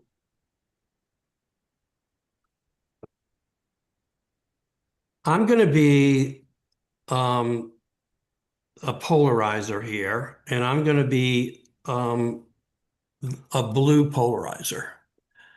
And I'm going to stop the share. And so listen as we go through this to the skills that we talked about, particularly the acknowledge and so forth. So and pivot, and then the perspective. So and remember again that we're talking about people who agree with us. Yeah. So I say, Norman, I'm so upset about these horrible school shootings. The Republicans in Congress get their campaign funds from the gun lobby, and the rest of the Republicans act like they would rather see kids get killed than support the simplest gun controls.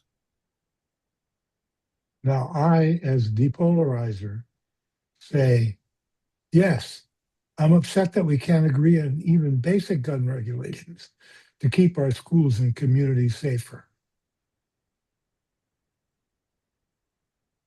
Carl? I am finding my script again because I hit the wrong button. So I say, agreed. All those gun nuts are putting their personal hobby over the safety of our children. I've got relatives in that camp. I don't get it. I've also had trouble understanding the other side. And so I've been trying to step back and listen to and read about where they're coming from. Norman, where could they be coming from except willful ignorance? That's about where I started. But could I share my views with you?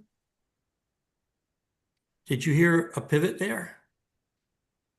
That's the pivot. And I maybe willingly, gladly, or even reluctantly or grudgingly say, yes, Norman, go ahead. Well, what I've been learning is that the gun rights folks come from a lot of different places. Some grew up with guns and it's part of their family culture. Some fear for their personal safety, and guns make them feel safer. For some, it's mostly about the Second Amendment, which represents personal freedom from government overreach. These different groups have different ideas about appropriate regulation of guns. Of course, we mostly only hear about the ones who oppose virtually all regulations. Who in the world can oppose bans on weapons of war in the hands of ordinary people and keeping guns away from people who are mentally unstable? Well, from what I've been learning, I think there are a lot of gun owners who would agree with you about semi-automatic weapons and people who are mentally unstable. There are some people on the other side who want to be reassured that we don't want to take their personal guns. Well, that's good to know, Norman. So through that, could you hear at the beginning, the listening and acknowledging, then clearly the pivot, we pointed that out. And then Norman tried a couple of times to do a perspective, and he was ultimately quite successful at that. Let's do the flip side. This time, Norman is going to be the polarizer, and he's going to be the red-leaning, conservative-leaning polarizer, and I'm going to try to depolarize a bit. Okay. The Democrats in Congress are playing on people's fear after these terrible school shootings. And the rest of those liberals seem determined to focus us to accept gun control, government control of our lives. They must know that only the tiniest fraction of guns are used to hurt other people. They want to start with the Second Amendment and then take away our First Amendment free speech if it's not politically correct. We can't let them get away with it. I'm with you on the Second Amendment, Norman. It's in the Bill of Rights for a reason, and I'm worried that it's threatened right now. Right. The liberals know what they're doing to our freedoms. Can I offer another thought about this? Yeah, okay. So already you heard in simplified form an agreement and an acknowledgement, and now the pivot. And then I say, I don't know if I mentioned that I've gone to a Braver Angels workshop. That's a group working on depolarizing the country. And I've talked to some liberals who don't fit the stereotypes I've had on the gun issue. So I'm starting to think about it differently. Well, what did they say? The ones I've talked to with respect to the Second Amendment, and some of them own guns themselves. I'm sure there are rabid anti-gun liberals out there, but I know there are a lot of reasonable liberals who want things like gun safety programs and keeping guns out of the hands of people who are mentally unstable or spouse abusers. Many on our side agree with these ideas. Well, if they're reasonable, why aren't they speaking out against the crazies on their side? I wish they would, Norman. And there are some crazies on our side too, like the conspiracy theorists who deny school shootings. But most of us are closer to a sensible middle than we realize. At least that's what I've come to believe. Boy, I hope you're right. So these might be, optimistic kind of discussions, but you get the idea of going through the methodology where you listen and really show that you've heard. That sets up, just a climate that you can have a continuing conversation. That pivot is key because a lot of times you're asking for permission to introduce a slightly different perspective. And then you get a chance to issue or offer up the perspective. And that's the secret sauce of the lap skills.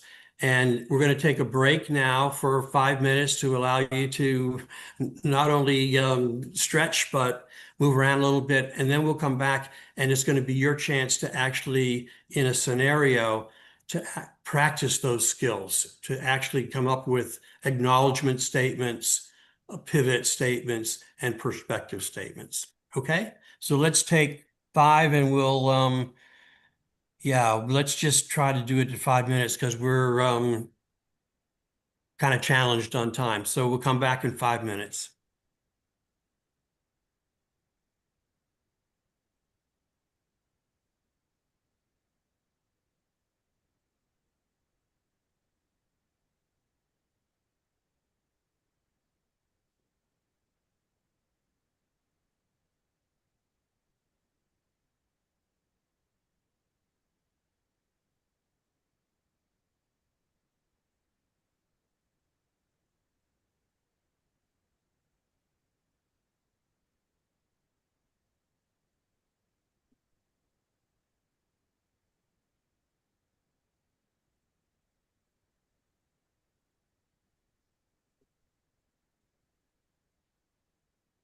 I see a hand up.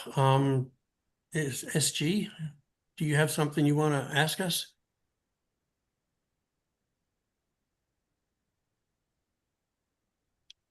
Hello, sorry, I'm always really bad at unmuting. Never good at it. I love everything you guys have said tonight. Are we gonna say anything about Renee Good, like a moment of acknowledgement or anything at the end? I think that would be nice. I'm sorry, say something about what? Renee Good, the woman who was shot today. Oh, well, why don't you take this time to say what you'd like to say? Oh, I don't think I could get through that without crying, but just, if anybody wants to say anything, acknowledge, I'm an idea person. Yeah. Yeah. So, but yeah, may she rest in peace, and what a horrific day for our nation, and everybody should be out in the streets this weekend. I think Dr. Chris mentioned that she knew of a number of people that were planning on coming to this that instead, went onto some of those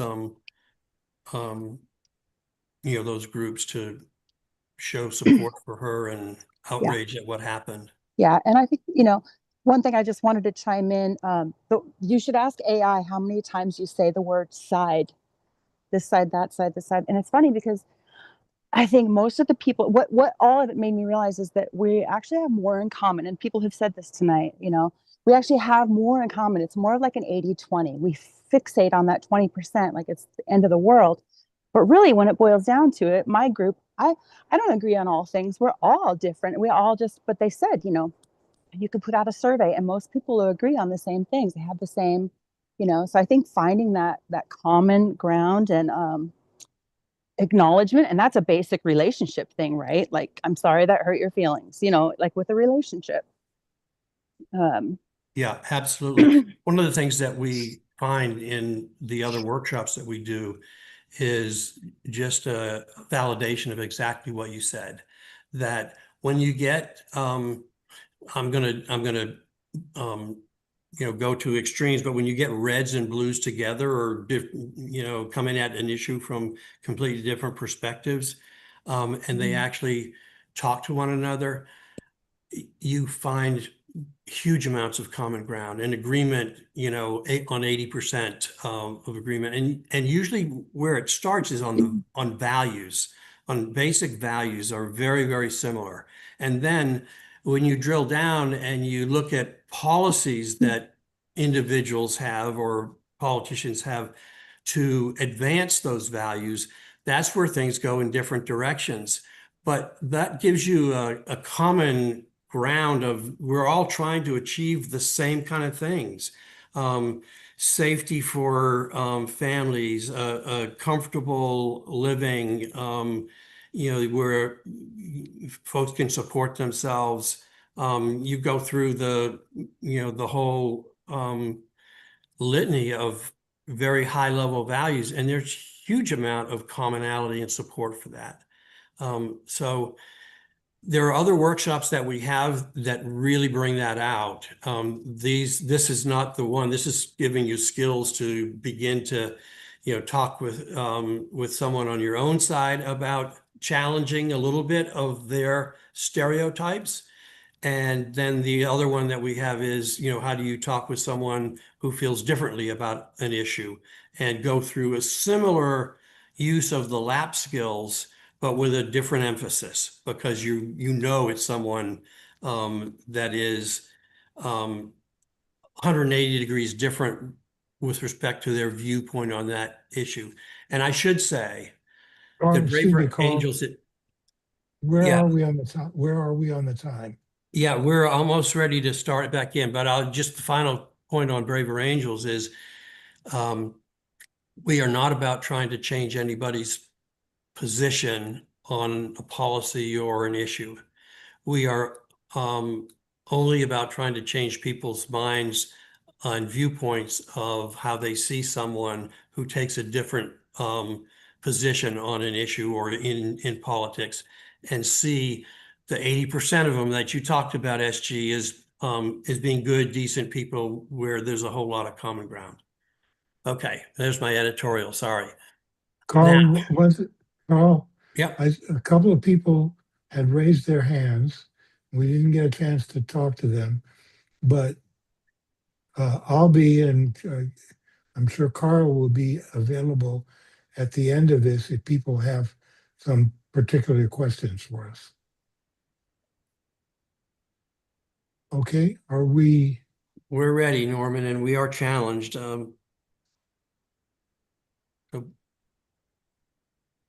What's the timing like?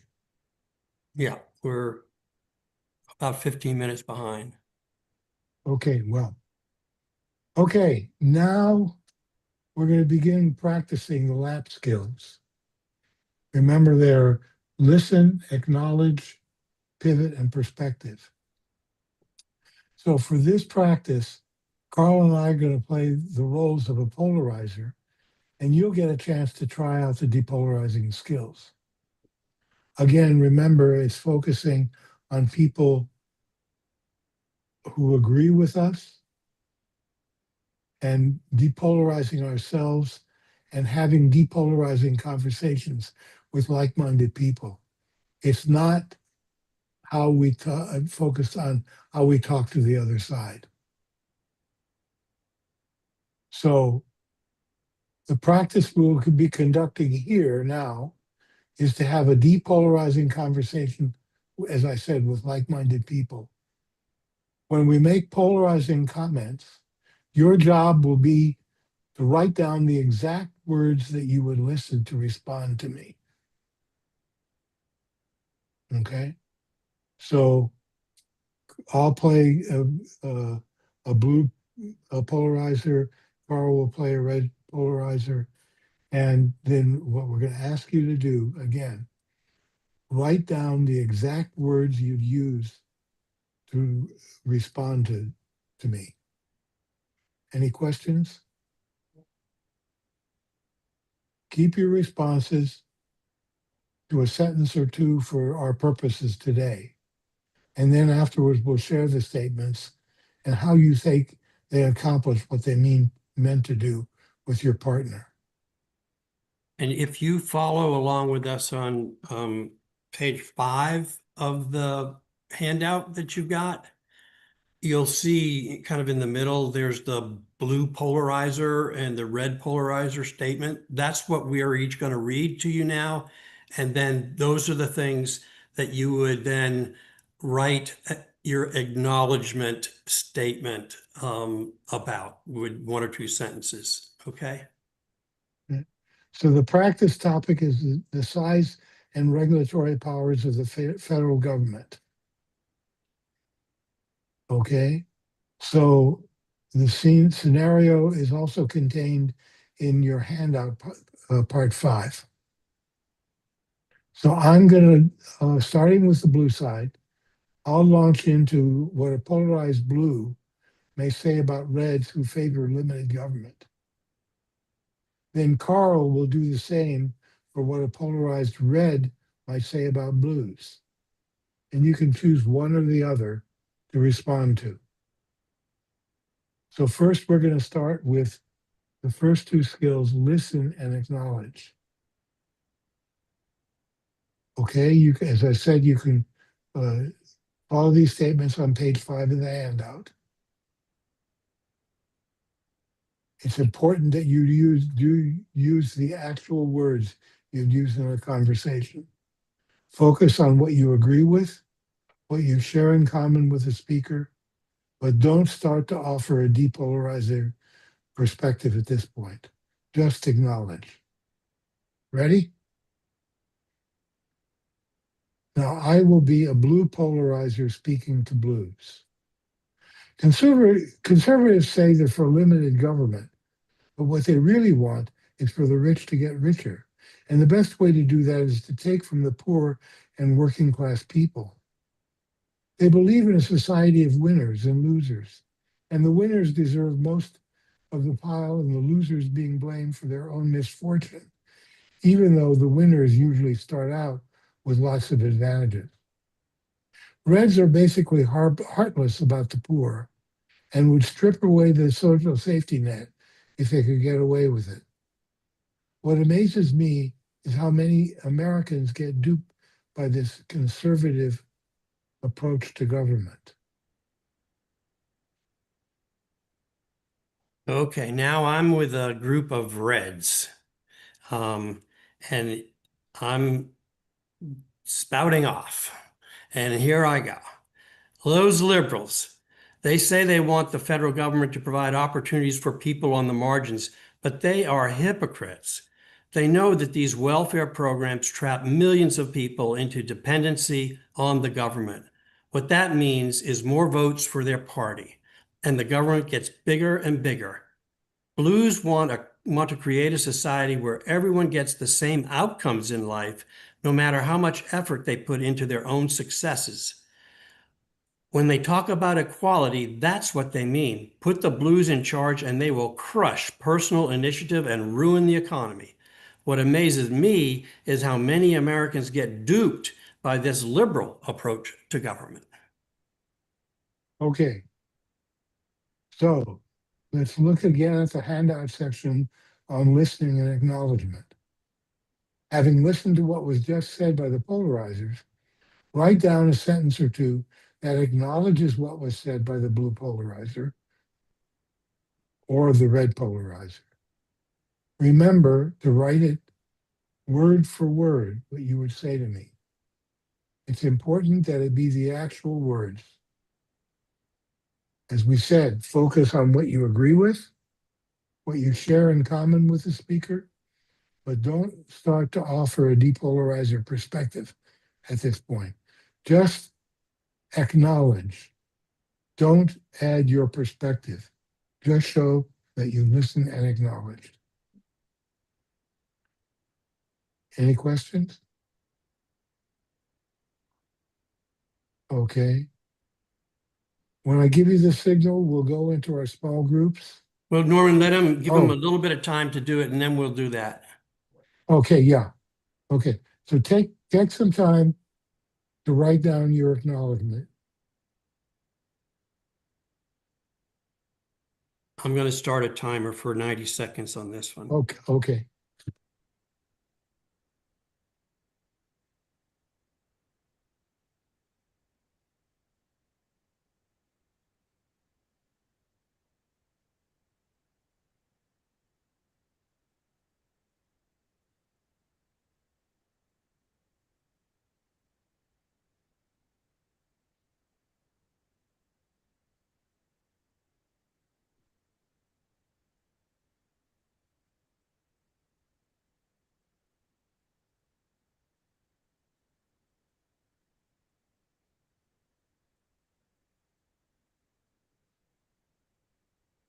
How are we doing, Carl? About 40 seconds left.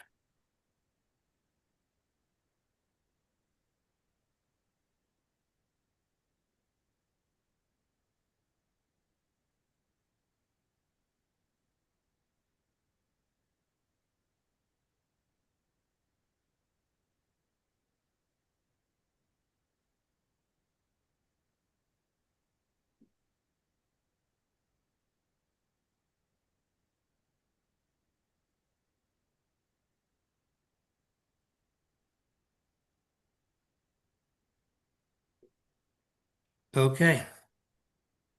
Okay, now we're going to move into our small groups.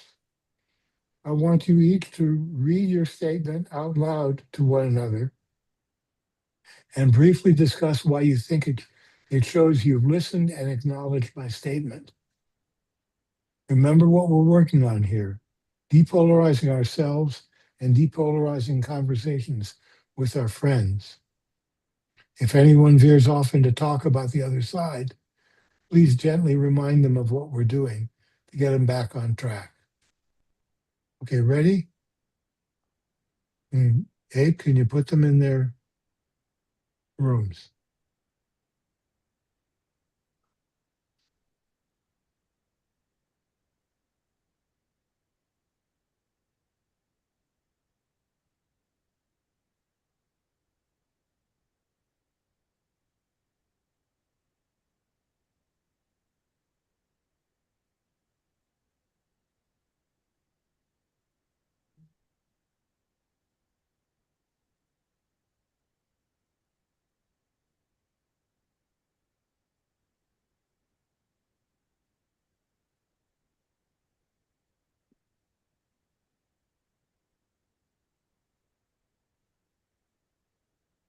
Oh, this is me.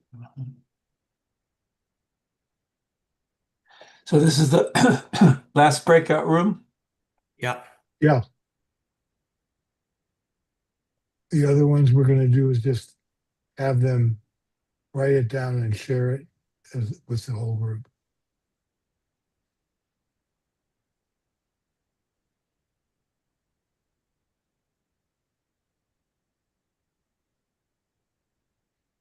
Norma, we got 5 minutes for the sharing, but we're about 5 minutes, so that'll get us to about 9:18.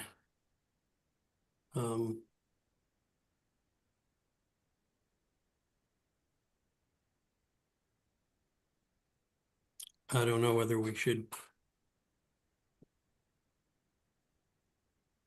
try to skip the perspective or, I mean, not.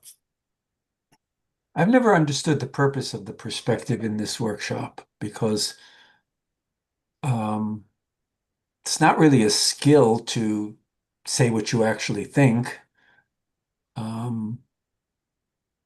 It also tends to reveal that the audience is usually 99% blue. So,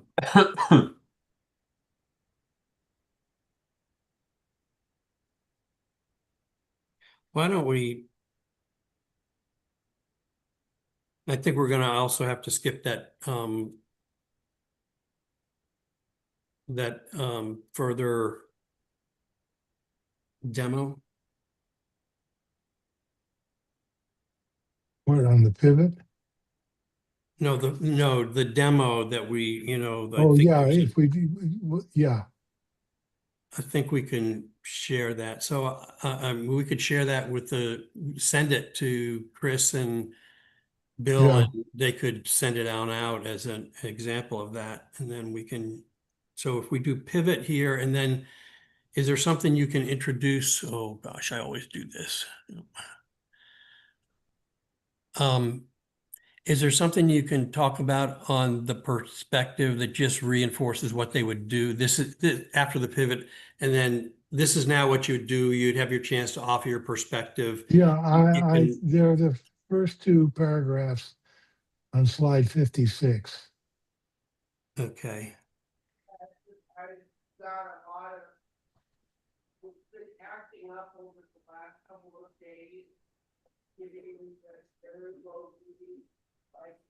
Maybe I could even do the third paragraph. Yeah, but that's it. Yeah, so maybe you could read the second paragraph, from a blue, I think there's a wide range of conservative thinking. And then from a red, I know liberals who do prioritize fiscal responsibility, and just give them those examples. Yeah. And I could say, look, the handout section on perspective Yeah. gives you some tools And then I can flip through what I've got pretty quickly, and keep us close to the time. Yeah. Maybe we should try to do 4 minutes of sharing on this Okay. when they come back.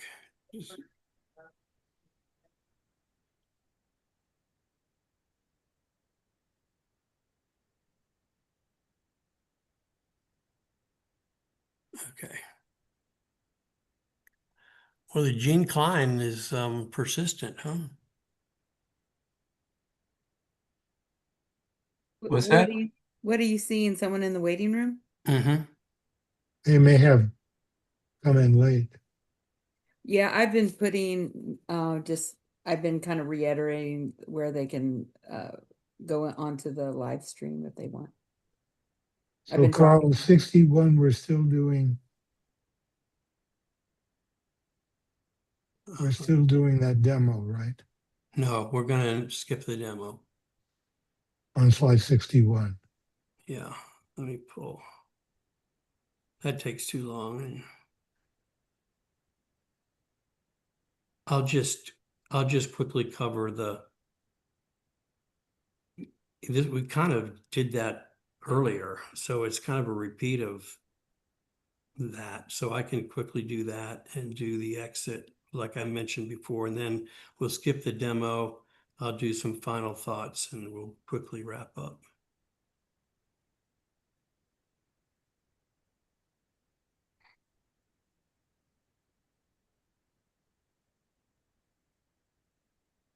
So we're going to come back on.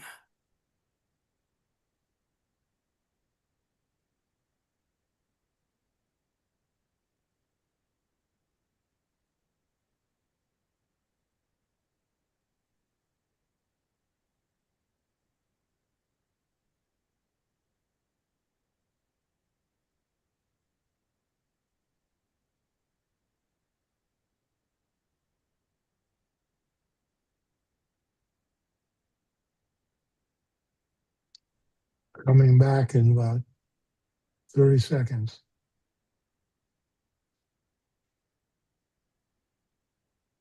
So where are we? 52. Yeah.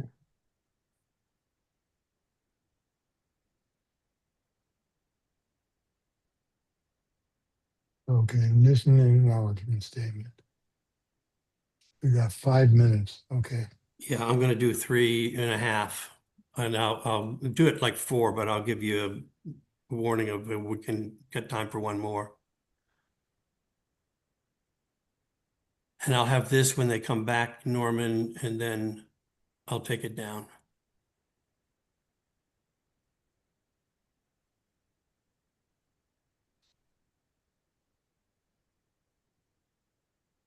Are they back?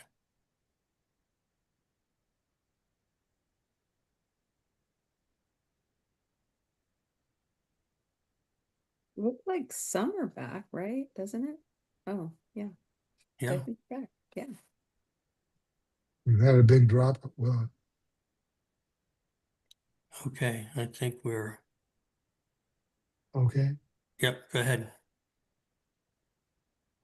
Okay. Okay, we're back. So I'd like to hear the listen acknowledgement statement that you wrote for the speaker that you chose. So who would like to do it? We have Elena. Would you unmute yourself? Here we And go. then Hi. Hi. Okay, So this is my jam. I love this stuff. I wrote a statement for each speaker. So for the blue one, I said, I agree that very often winners seem to start out with lots of advantages, and the other side they seem to want to take away every safety net they can. So that's the one I wrote for the blue polarizer, and for the red one, I said, I agree that welfare systems trap many people in government programs that the government then has to get bigger to cover. Okay. So reread that first one. I agree that very often winners seem to start out with lots of advantages and they seem to want to take away every safety net they can. Okay, so that's acknowledging what they said. Mhm. Is there anything you agree with them? Or you do talk about? Well, yeah, I said I agree that winners seem to start out with a lot of advantages and Yeah. they want to take away the safety nets. Okay. Yeah, those sounded good to me. They Yeah. were the person's, you're setting up for, okay, I've been heard. Yeah. Yeah. Well, I think you really do have to start out on the same side. Yeah. If you should on people or if you shame them or yell at them, you're just No, creating a wall. you're Yeah. right. Yeah, So you're right. Okay. Thank you. Dolores? Yes. I just took the role of the blue person because I'm familiar with the person who's blue. And I said, in this case, I am very aware that conservatives believe that the liberals want everything for free. And they think that we are not willing to be our own carekeepers and want something for nothing. And that looks that way. Well, may I share a story with you, a life experience that may give you something to think about. Okay. And my story was about my first job when I wanted to become a teacher, had gotten my degree, and the president of the board said, if you buy a car from my dealership, you get to be a teacher. And Okay. so that Okay. was my example in my story. Okay. So right now we're focusing on the acknowledgement statement. Yes, the announcement was I agree that Yeah. conservatives believe that that's what they think. Okay.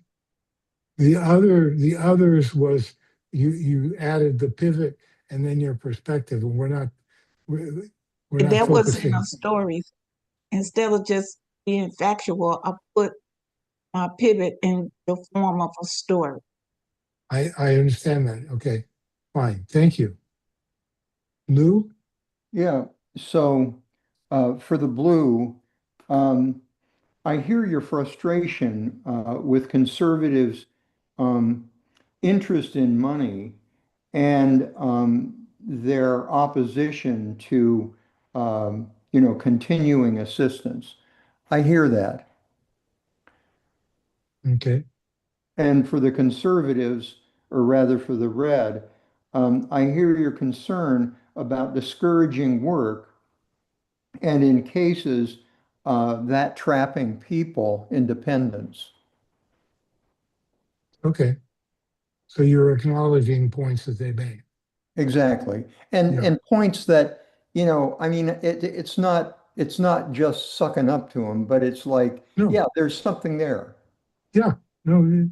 Again, acknowledging does not mean you approve. You may or may not. But it's you're conveying to them that you heard what they had to say. We'll I think take. we have time for one more, Norman. Okay, Janet? Okay, I mainly responded to the blue polarizer, and I just basically said, yes, I am hearing you about your concern for the poor and the working class. I'm concerned about their well-being as well. Yeah. It's as straightforward as that. Yeah. Yeah. And that's basically what we in our group said with the red polarizer, or to the red polarizer, is I can agree that there's some concern about some people who get dependent and when they are on these benefit programs. I hear you. And it's basically just repeating back what they said. Yeah. Well, that's right. Which shows that you heard them. Yeah. And again, you need to just because you agree with them on one point doesn't mean that you agree with them on everything. Yes, right. Okay. Thank you. Oh,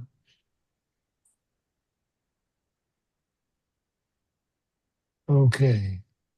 So now we're 52. Um,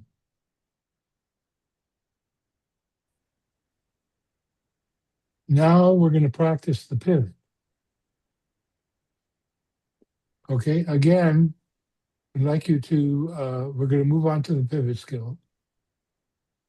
You acknowledge what I've said, and here's my next comment that you're going to respond to with the pivot. And my response is, I'm glad you agree with me about this. I'm really worried about the future of our country if these people ever get to control all of the federal government. Most of them would follow their terrible leaders off a cliff. Okay? So look at the pivot skill in the handout and again, write word for word a pivot response, just as you would say it. Just one or two sentences. And keep in mind that when you're using a pivot, you're not commenting on the issue being discussed, but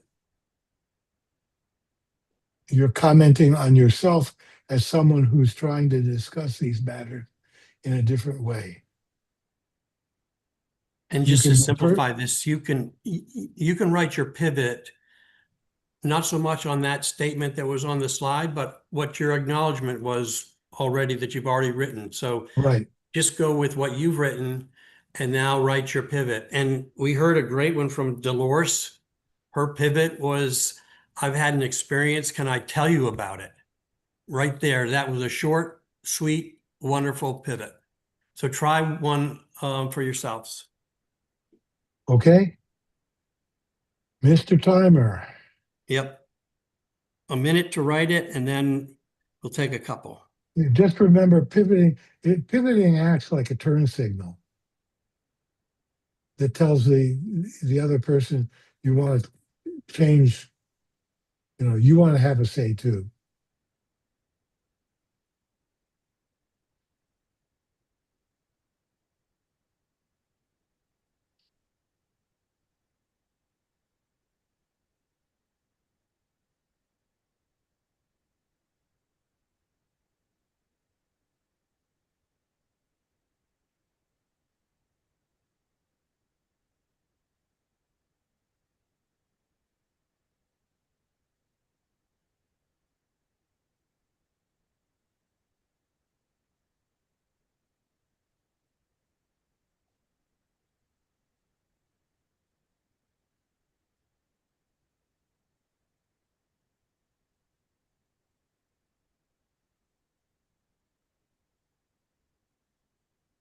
Okay, Norman.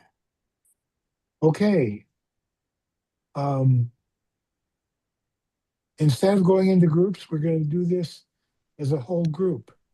So who'd like to share their pivot statement? Please raise your hand. Okay. Cara? Oh, hi. This is just a very simple one. Just you can say that reminds me of a friend of mine, who, there's something happened to her that's related to this. Would you do you have time to hear the story? Mm-hmm. Very simple. Great. Doesn't have to be complex. Alina. Yeah, I got two. One is I was talking to my friend at the board meeting the other day and she said something really interesting. And then if you end with that, they'll have times they'll be like, what did she say? Um, and then I watched a documentary the other day on this exact topic. Let me know what you think.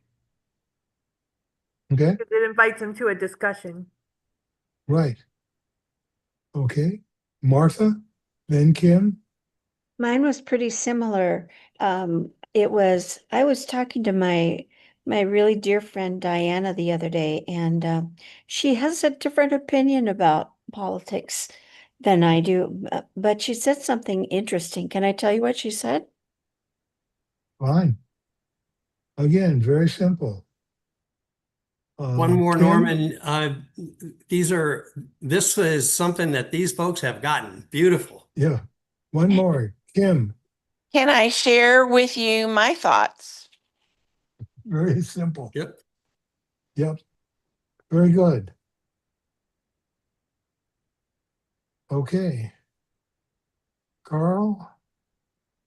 Yeah, and just so you all know, we're probably going to go maybe 15 minutes over. So if y'all have to, any of you have to leave at some point at 9:30, we understand, and we'll try to keep it to that 15 minutes or less.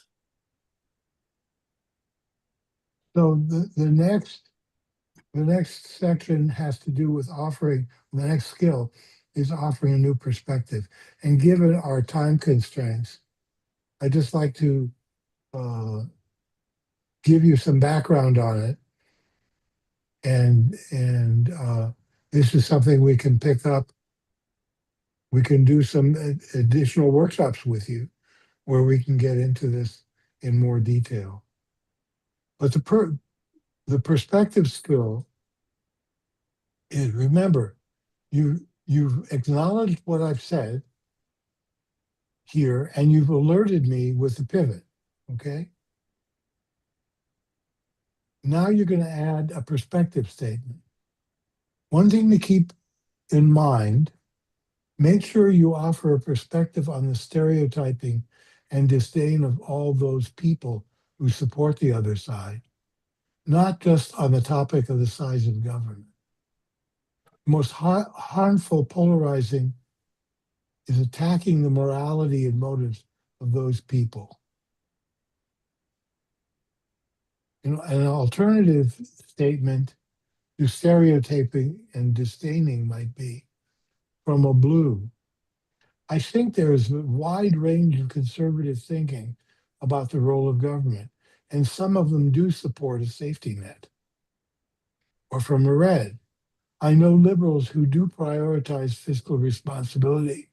They have different ways of addressing the issue, but that doesn't mean it's not important to them. So the handout section gives you some ideas about how you can formulate your response. You might choose to one or more of the 5 categories of depolarizing perspectives. That is, they're not all the same. It's more complicated.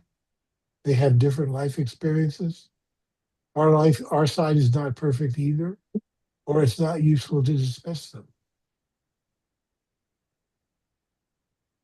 Okay, so there are some ideas for you. So, Carl? Yep, I'm going to quickly go through a couple of slides. And, you know, what happens, we kind of talked about this earlier, but what happens if you've done, you know, the most beautiful lap skill and greatest perspective statement in the world, and the person says, "Are you kidding me?" So expect the pushback.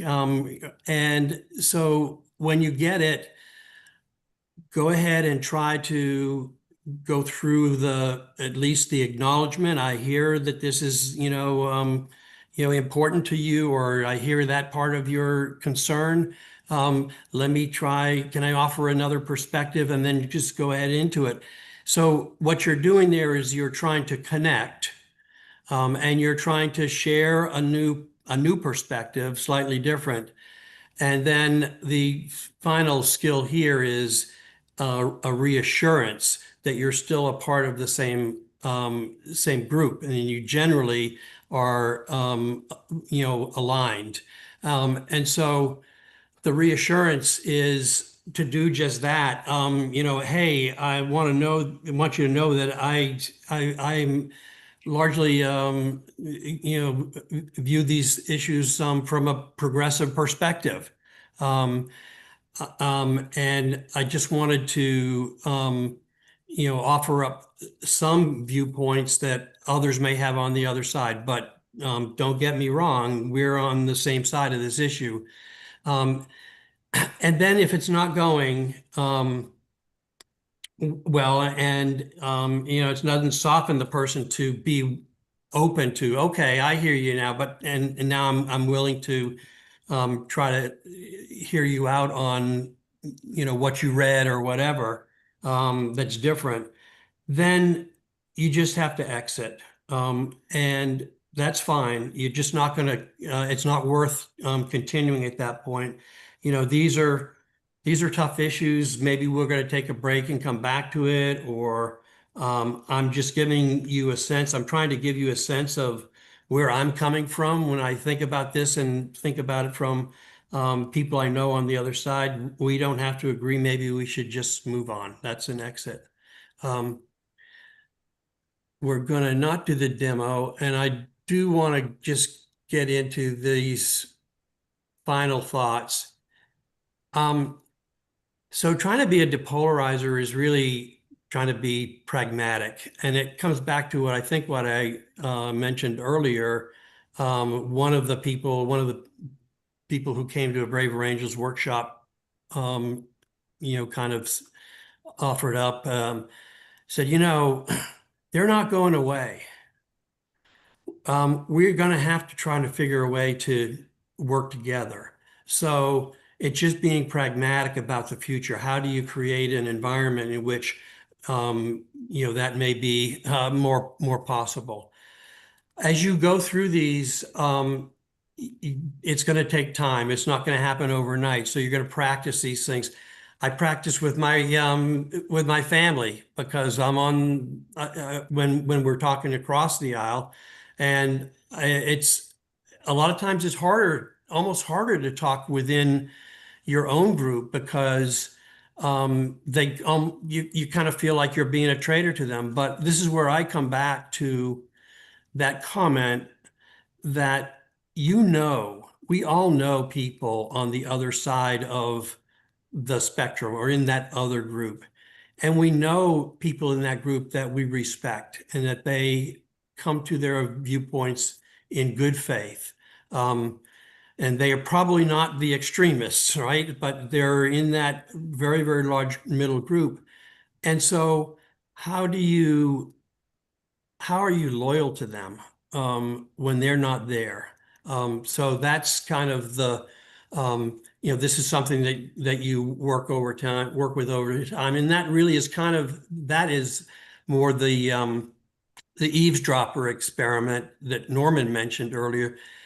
If someone on the other side were there and you were trying to explain their views to people in your group, would they say you're fairly doing it? Yeah, you got it. And then maybe even find some viewpoints of your own that aren't completely, aligned with your own side. So looking for your inner opposite. We do have an evaluation, and we'd love for you all to do this. If you could do a screen, put your phone up to the QR code, it will come up, and also you see the evaluation. Abe, I don't know whether you can put that that link in the chat for folks that have that. Yeah, Carl, I don't have the link because there was not a resource folder. Yeah, it was in that other one. Okay, so let me see what I can do. I'll come back to that in a second, but Norman's going to just do a final, what are you taking with you? Before we do that, Norman, I just want to say thank you to, first of all, the Summers Foundation, which supports us, Braver Angels Central Texas, through some grants and allows us to travel and do these things in person. And NWS of OFA-Indivisible, organizing for all, right? Action, yeah. Wonderful. Thank you so much for helping and supporting this, and for all of you who participated. Dr. Weldy and Vision Forward, our workshop team who behind the scenes was doing a lot of things to keep this thing moving, and finally back to all of you. Great participation, lovely comments, and got us all thinking as well. So thank you. Norman, I'm going to put this up for you, and then in the meantime, I'll go and put something into the chat. Yeah. So typically what we like to do as a final installment in our workshops is just to get, what are your takeaways from this? Just a quick one sentence. And who would like to go? We've got a few minutes to do it in. Who would like to just, Elena? Feel like I'm talking a lot. I just feel hopeful. There were so many people who came, and I'm always encouraging people to do this. And I was excited to see the workshop come up, and yeah, hopeful that so many people came and wanted to participate. Thank you. Cynthia? This is very challenging in a lot of ways, but if we're ever going to be the United States again, we're going to have to work on it. Thank you. Janet? I have always had in mind this whole idea, maybe not the exact way that you were doing it, that I have wished that there was a way that we as a country, we citizens, can reach across the aisle. And I feel much more hopeful about the citizens than I do about our government officials. But it starts with us. And it's really good to have something like this too, to help us to be self-aware, to know how we're coming across, because I could seem to be a polarizer. And so sometimes I want to just kind of look at myself and say, how would I respond to what I said? How would I get that? Mhm. How would I get that to calm down? That statement that I'm saying. Yeah. So this was very good. Thank you. Thank you. Paula? I would just like to say that if we continue to treat everyone humanely, we're humans, we all have differences, and respect key. So again, hopefulness is here. And so, I pray that we can all continue to work together. Thank you. Anybody else? You're all very quiet.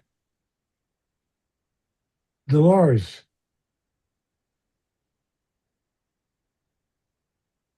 I just want to say thank you to the leaders of this workshop program. It's my first time participating. And I want to also say to all the co-class members, thank you for being very patient with me.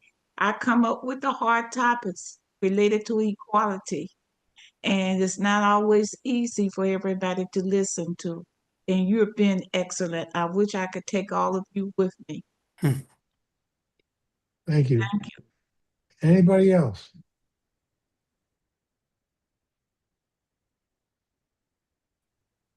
No more takers? Norman, I would just say thanks to you for doing this, and thanks to Abe and Bill and the others. Obviously, Dr. Chris and so forth, Laura, lots of folks that were helping. So thank you. And only to also say we have other workshops and other activities. And we do some things online, but we really prefer to do things in person where we can. But I know a lot of you folks are from all over the country, so we would welcome you to some of our events, and also to some of the other workshops that we do, especially ones that get you to see the other side and to see them more humanely, as one of the folks said just now. So thank you all for participating and sticking with us tonight. Oh, okay, Walter has his hand up for a takeaway. This is definitely a skill that has to be practiced, as I see it, because it just doesn't come naturally. And I just can't speak from my heart. I've got to use my heart and my head and coordinate the two to to talk to somebody in on these terms, you know, someone that I agree with or someone that I don't agree with, to find agreement, you know, or to figure out where I should pivot and where I should pivot to. So it's something that's kind of a skill, and it has to be practiced. Mhm. At least for me, it does. Okay, we'll just take a couple more. Walter, I'd say for everybody though, it doesn't come easy. Yeah, it's hard. It's hard work. Okay, Bill, and then Eberhard, and then we'll wrap it up. I think Elena has her hand up. Oh, yeah, I got asked to unmute. Sorry. I just wanted to quick say I also appreciated that the people delivering the content were on both sides and were able to like be involved as people from both sides. I think, Elena, one of the great things about Braver Angels is that before Braver Angels, Carl and I would never have crossed paths. And now we have become good friends as well as good colleagues. And we are able to have these kinds of conversations. Bill, and then Eberhard, and then we'll be done. I'd like to be last, so let Eberhard go first. Okay, Eberhard?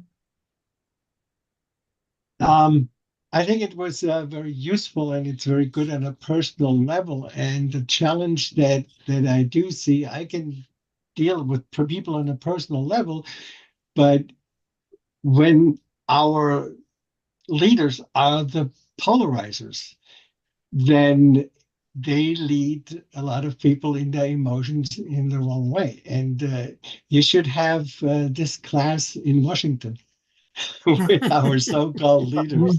We do have activities, we're calling them braver politics, where we have done things with elected officials. Good.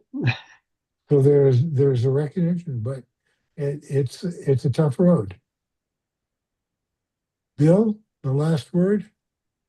Yeah, from NWSOFA, which stands for Northwest Suburbs Organizing for Action and Indivisible chapter, we truly thank you from a huge thank you to the Braver Angels down in Texas that had put this on.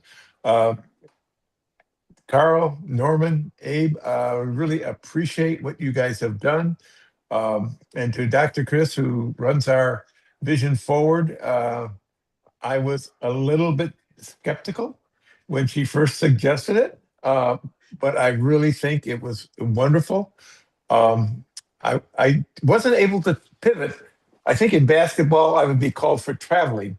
I was doing some scopping and skipping and different things, but it gets us to think, and that's what we need to do. I would like to invite everybody who is on here to attend our coffee and conversation every morning at 9 a.m. through 10 a.m. Central Time. Same station, same link that you have here.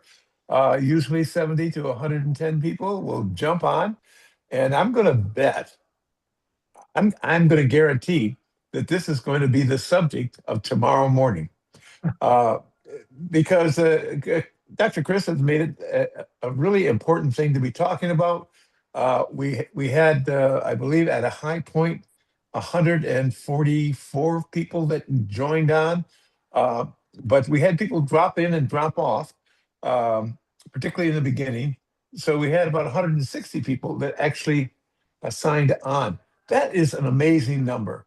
And I think we need to do this again and maybe take it in smaller pieces, but longer. I love the way you got people interactive. I think it's huge. You guys are very professional. Thank you so much for what you've done. Dr. Chris, do you have any final comments? I did. I was gonna say, let me get the last word in. No. Again, thank you so much, Carl, Norman, Abe. I really see this as an ongoing partnership. So this will be one of several that we'll offer, and so very much needed with what's going on in our country. I mean, it just seems like the only, and it starts with us, and we've been saying that for a lot of different reasons. But yeah, thank you, and I look forward to the next session. So do we. So the last note, we did do a live YouTube video. It is up on the NWSOFA website. It is active right now. Matter of fact, we have 10 people who are viewing it right now. So those are probably the people that attended late. So that is on our website, NWSOFA.org, Northwest Suburbs Organizing for Action.org. When you go up to that, one of the tabs says YouTube's video, a YouTube channel. You just click on that, and then it'll come up with a link. You click on that link, it takes you to our YouTube channel. And this video you will find in the live section. There are 6 sections. I think there's 300 and some videos that are up there. So you want to find that live section, and it is the dominant one. It is titled Vision Forward, Braver Angels. So And the last thank you to all of you guys for hanging in there. I know it was a longer session, but definitely a really productive session. So give yourselves a shout out. All right, until next time. Bye. thank you all for being here. Good night now. Oh, Abe, you are the host, so you'll have to sign us off. Are we having a debrief? That would be fine with me when we get to the end. Yeah, up You to don't you. have to. Yeah, I mean, I'll hang on for a minute. Yeah. I'll hang on.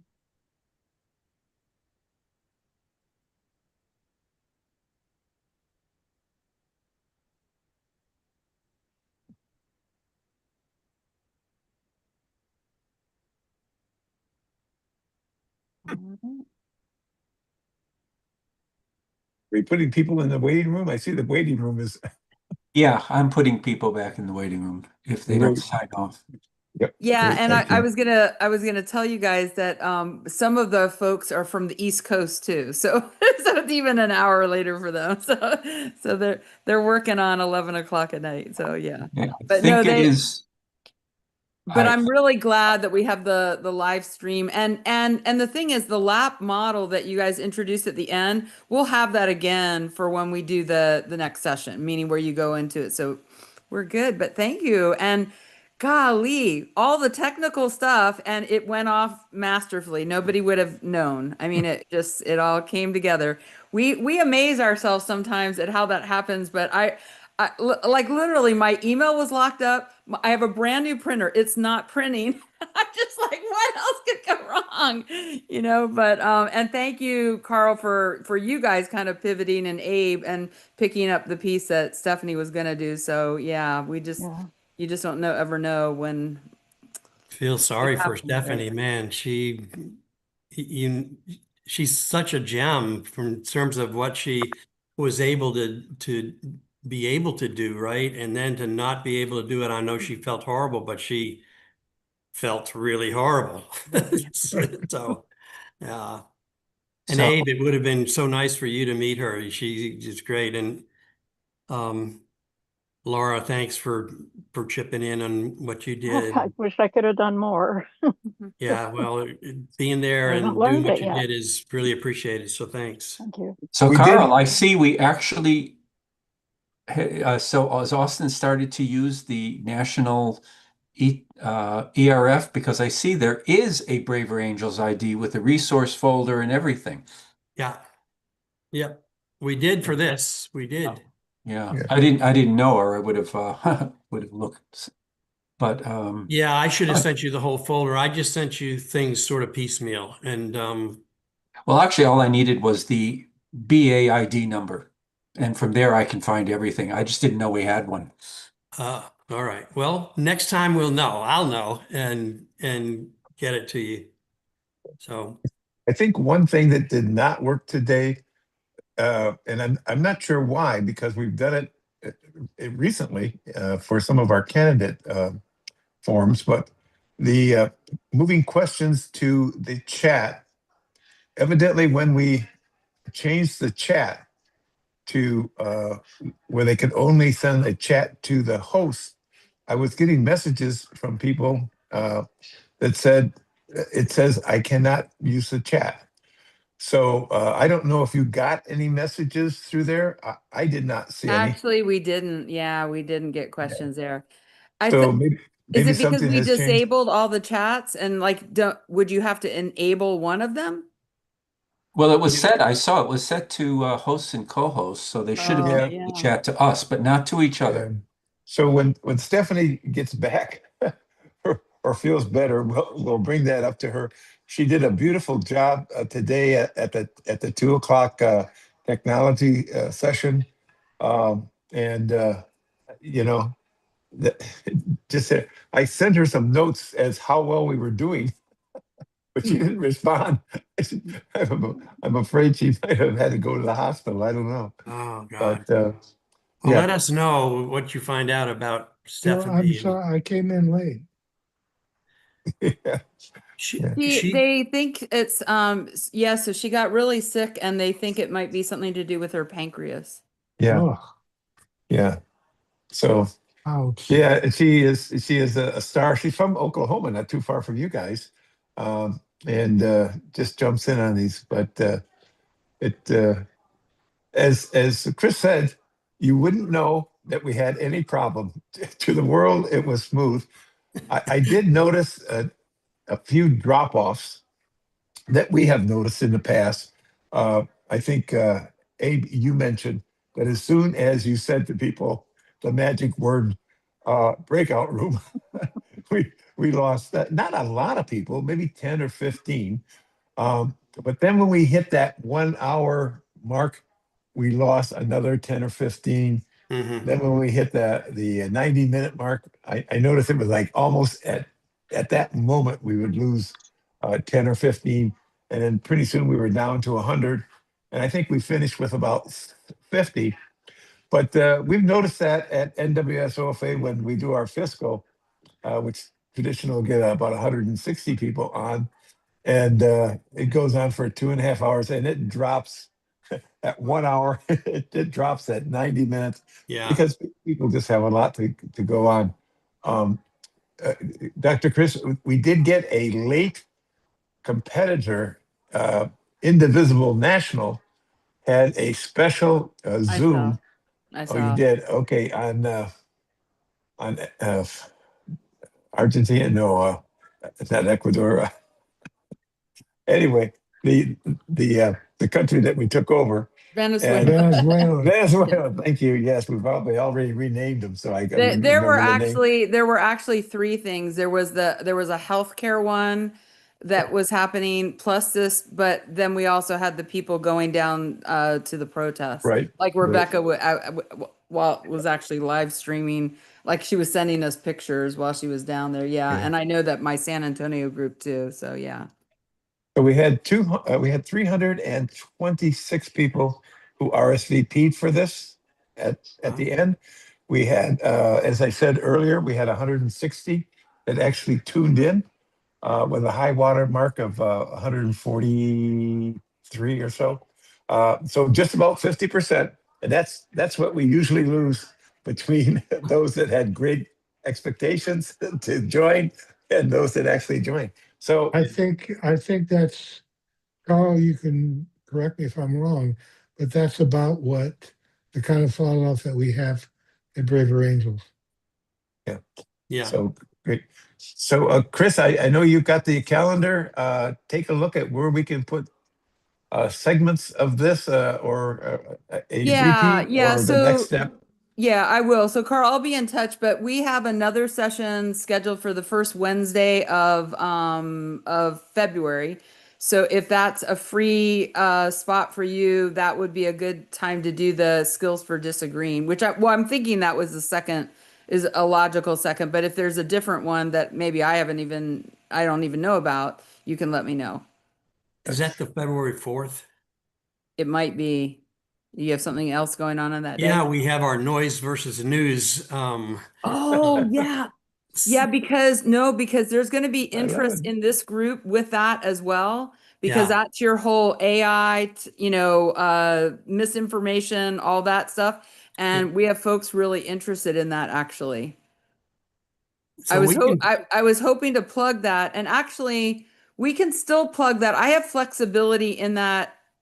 Well, we can do two things. If you have that on that day, we'll just advertise your session nice. on that day, right? I mean, Yeah.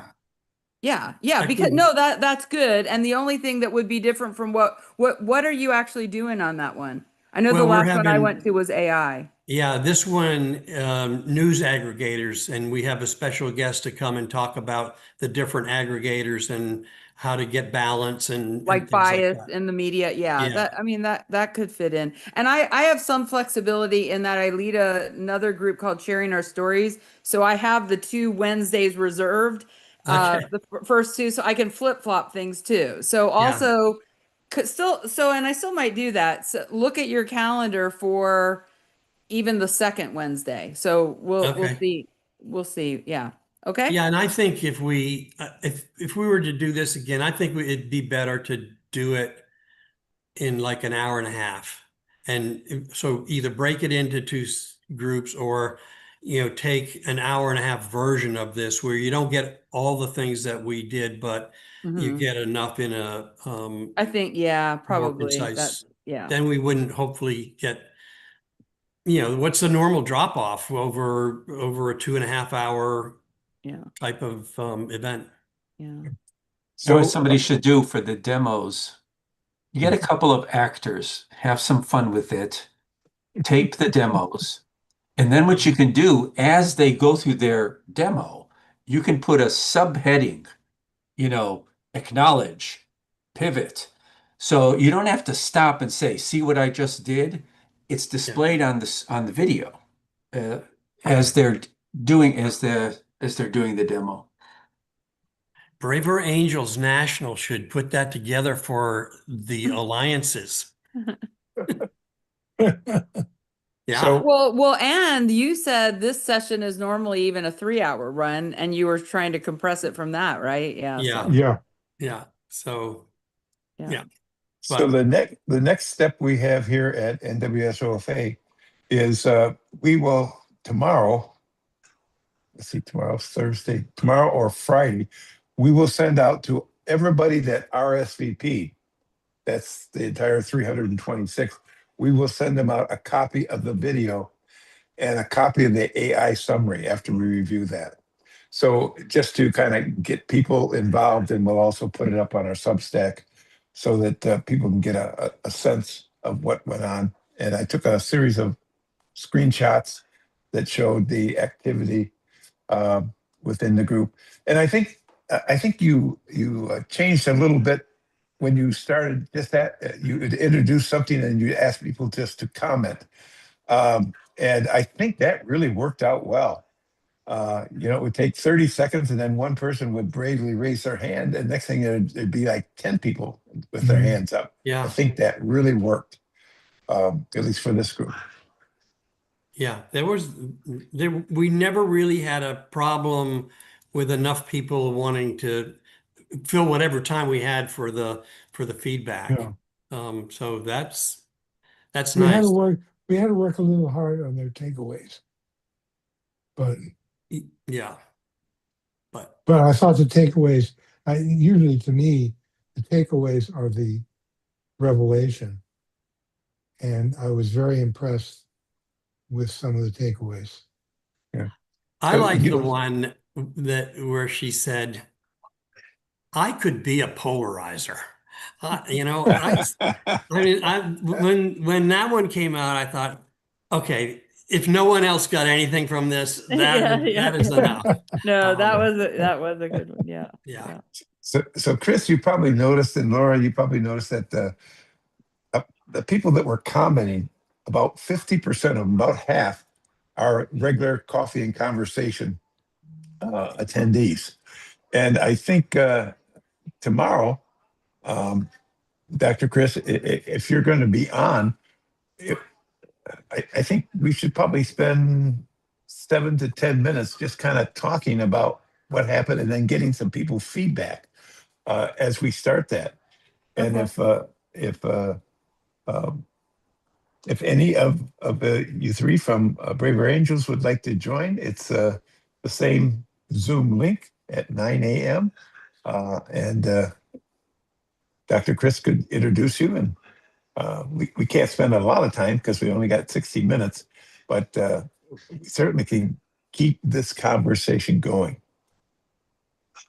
Oh, Norman, Norman and I have breakfasts each week. We could have said that when we talked about, he's blue and I'm red, and we never would have even known each other.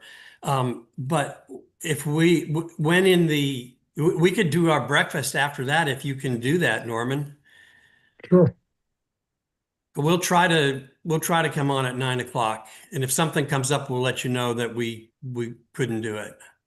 Yeah, I mean, it's very informal. It's called Coffee and Conversation. No presentation. We just have people just raise their hand, tell us what they're thinking, introduce themselves.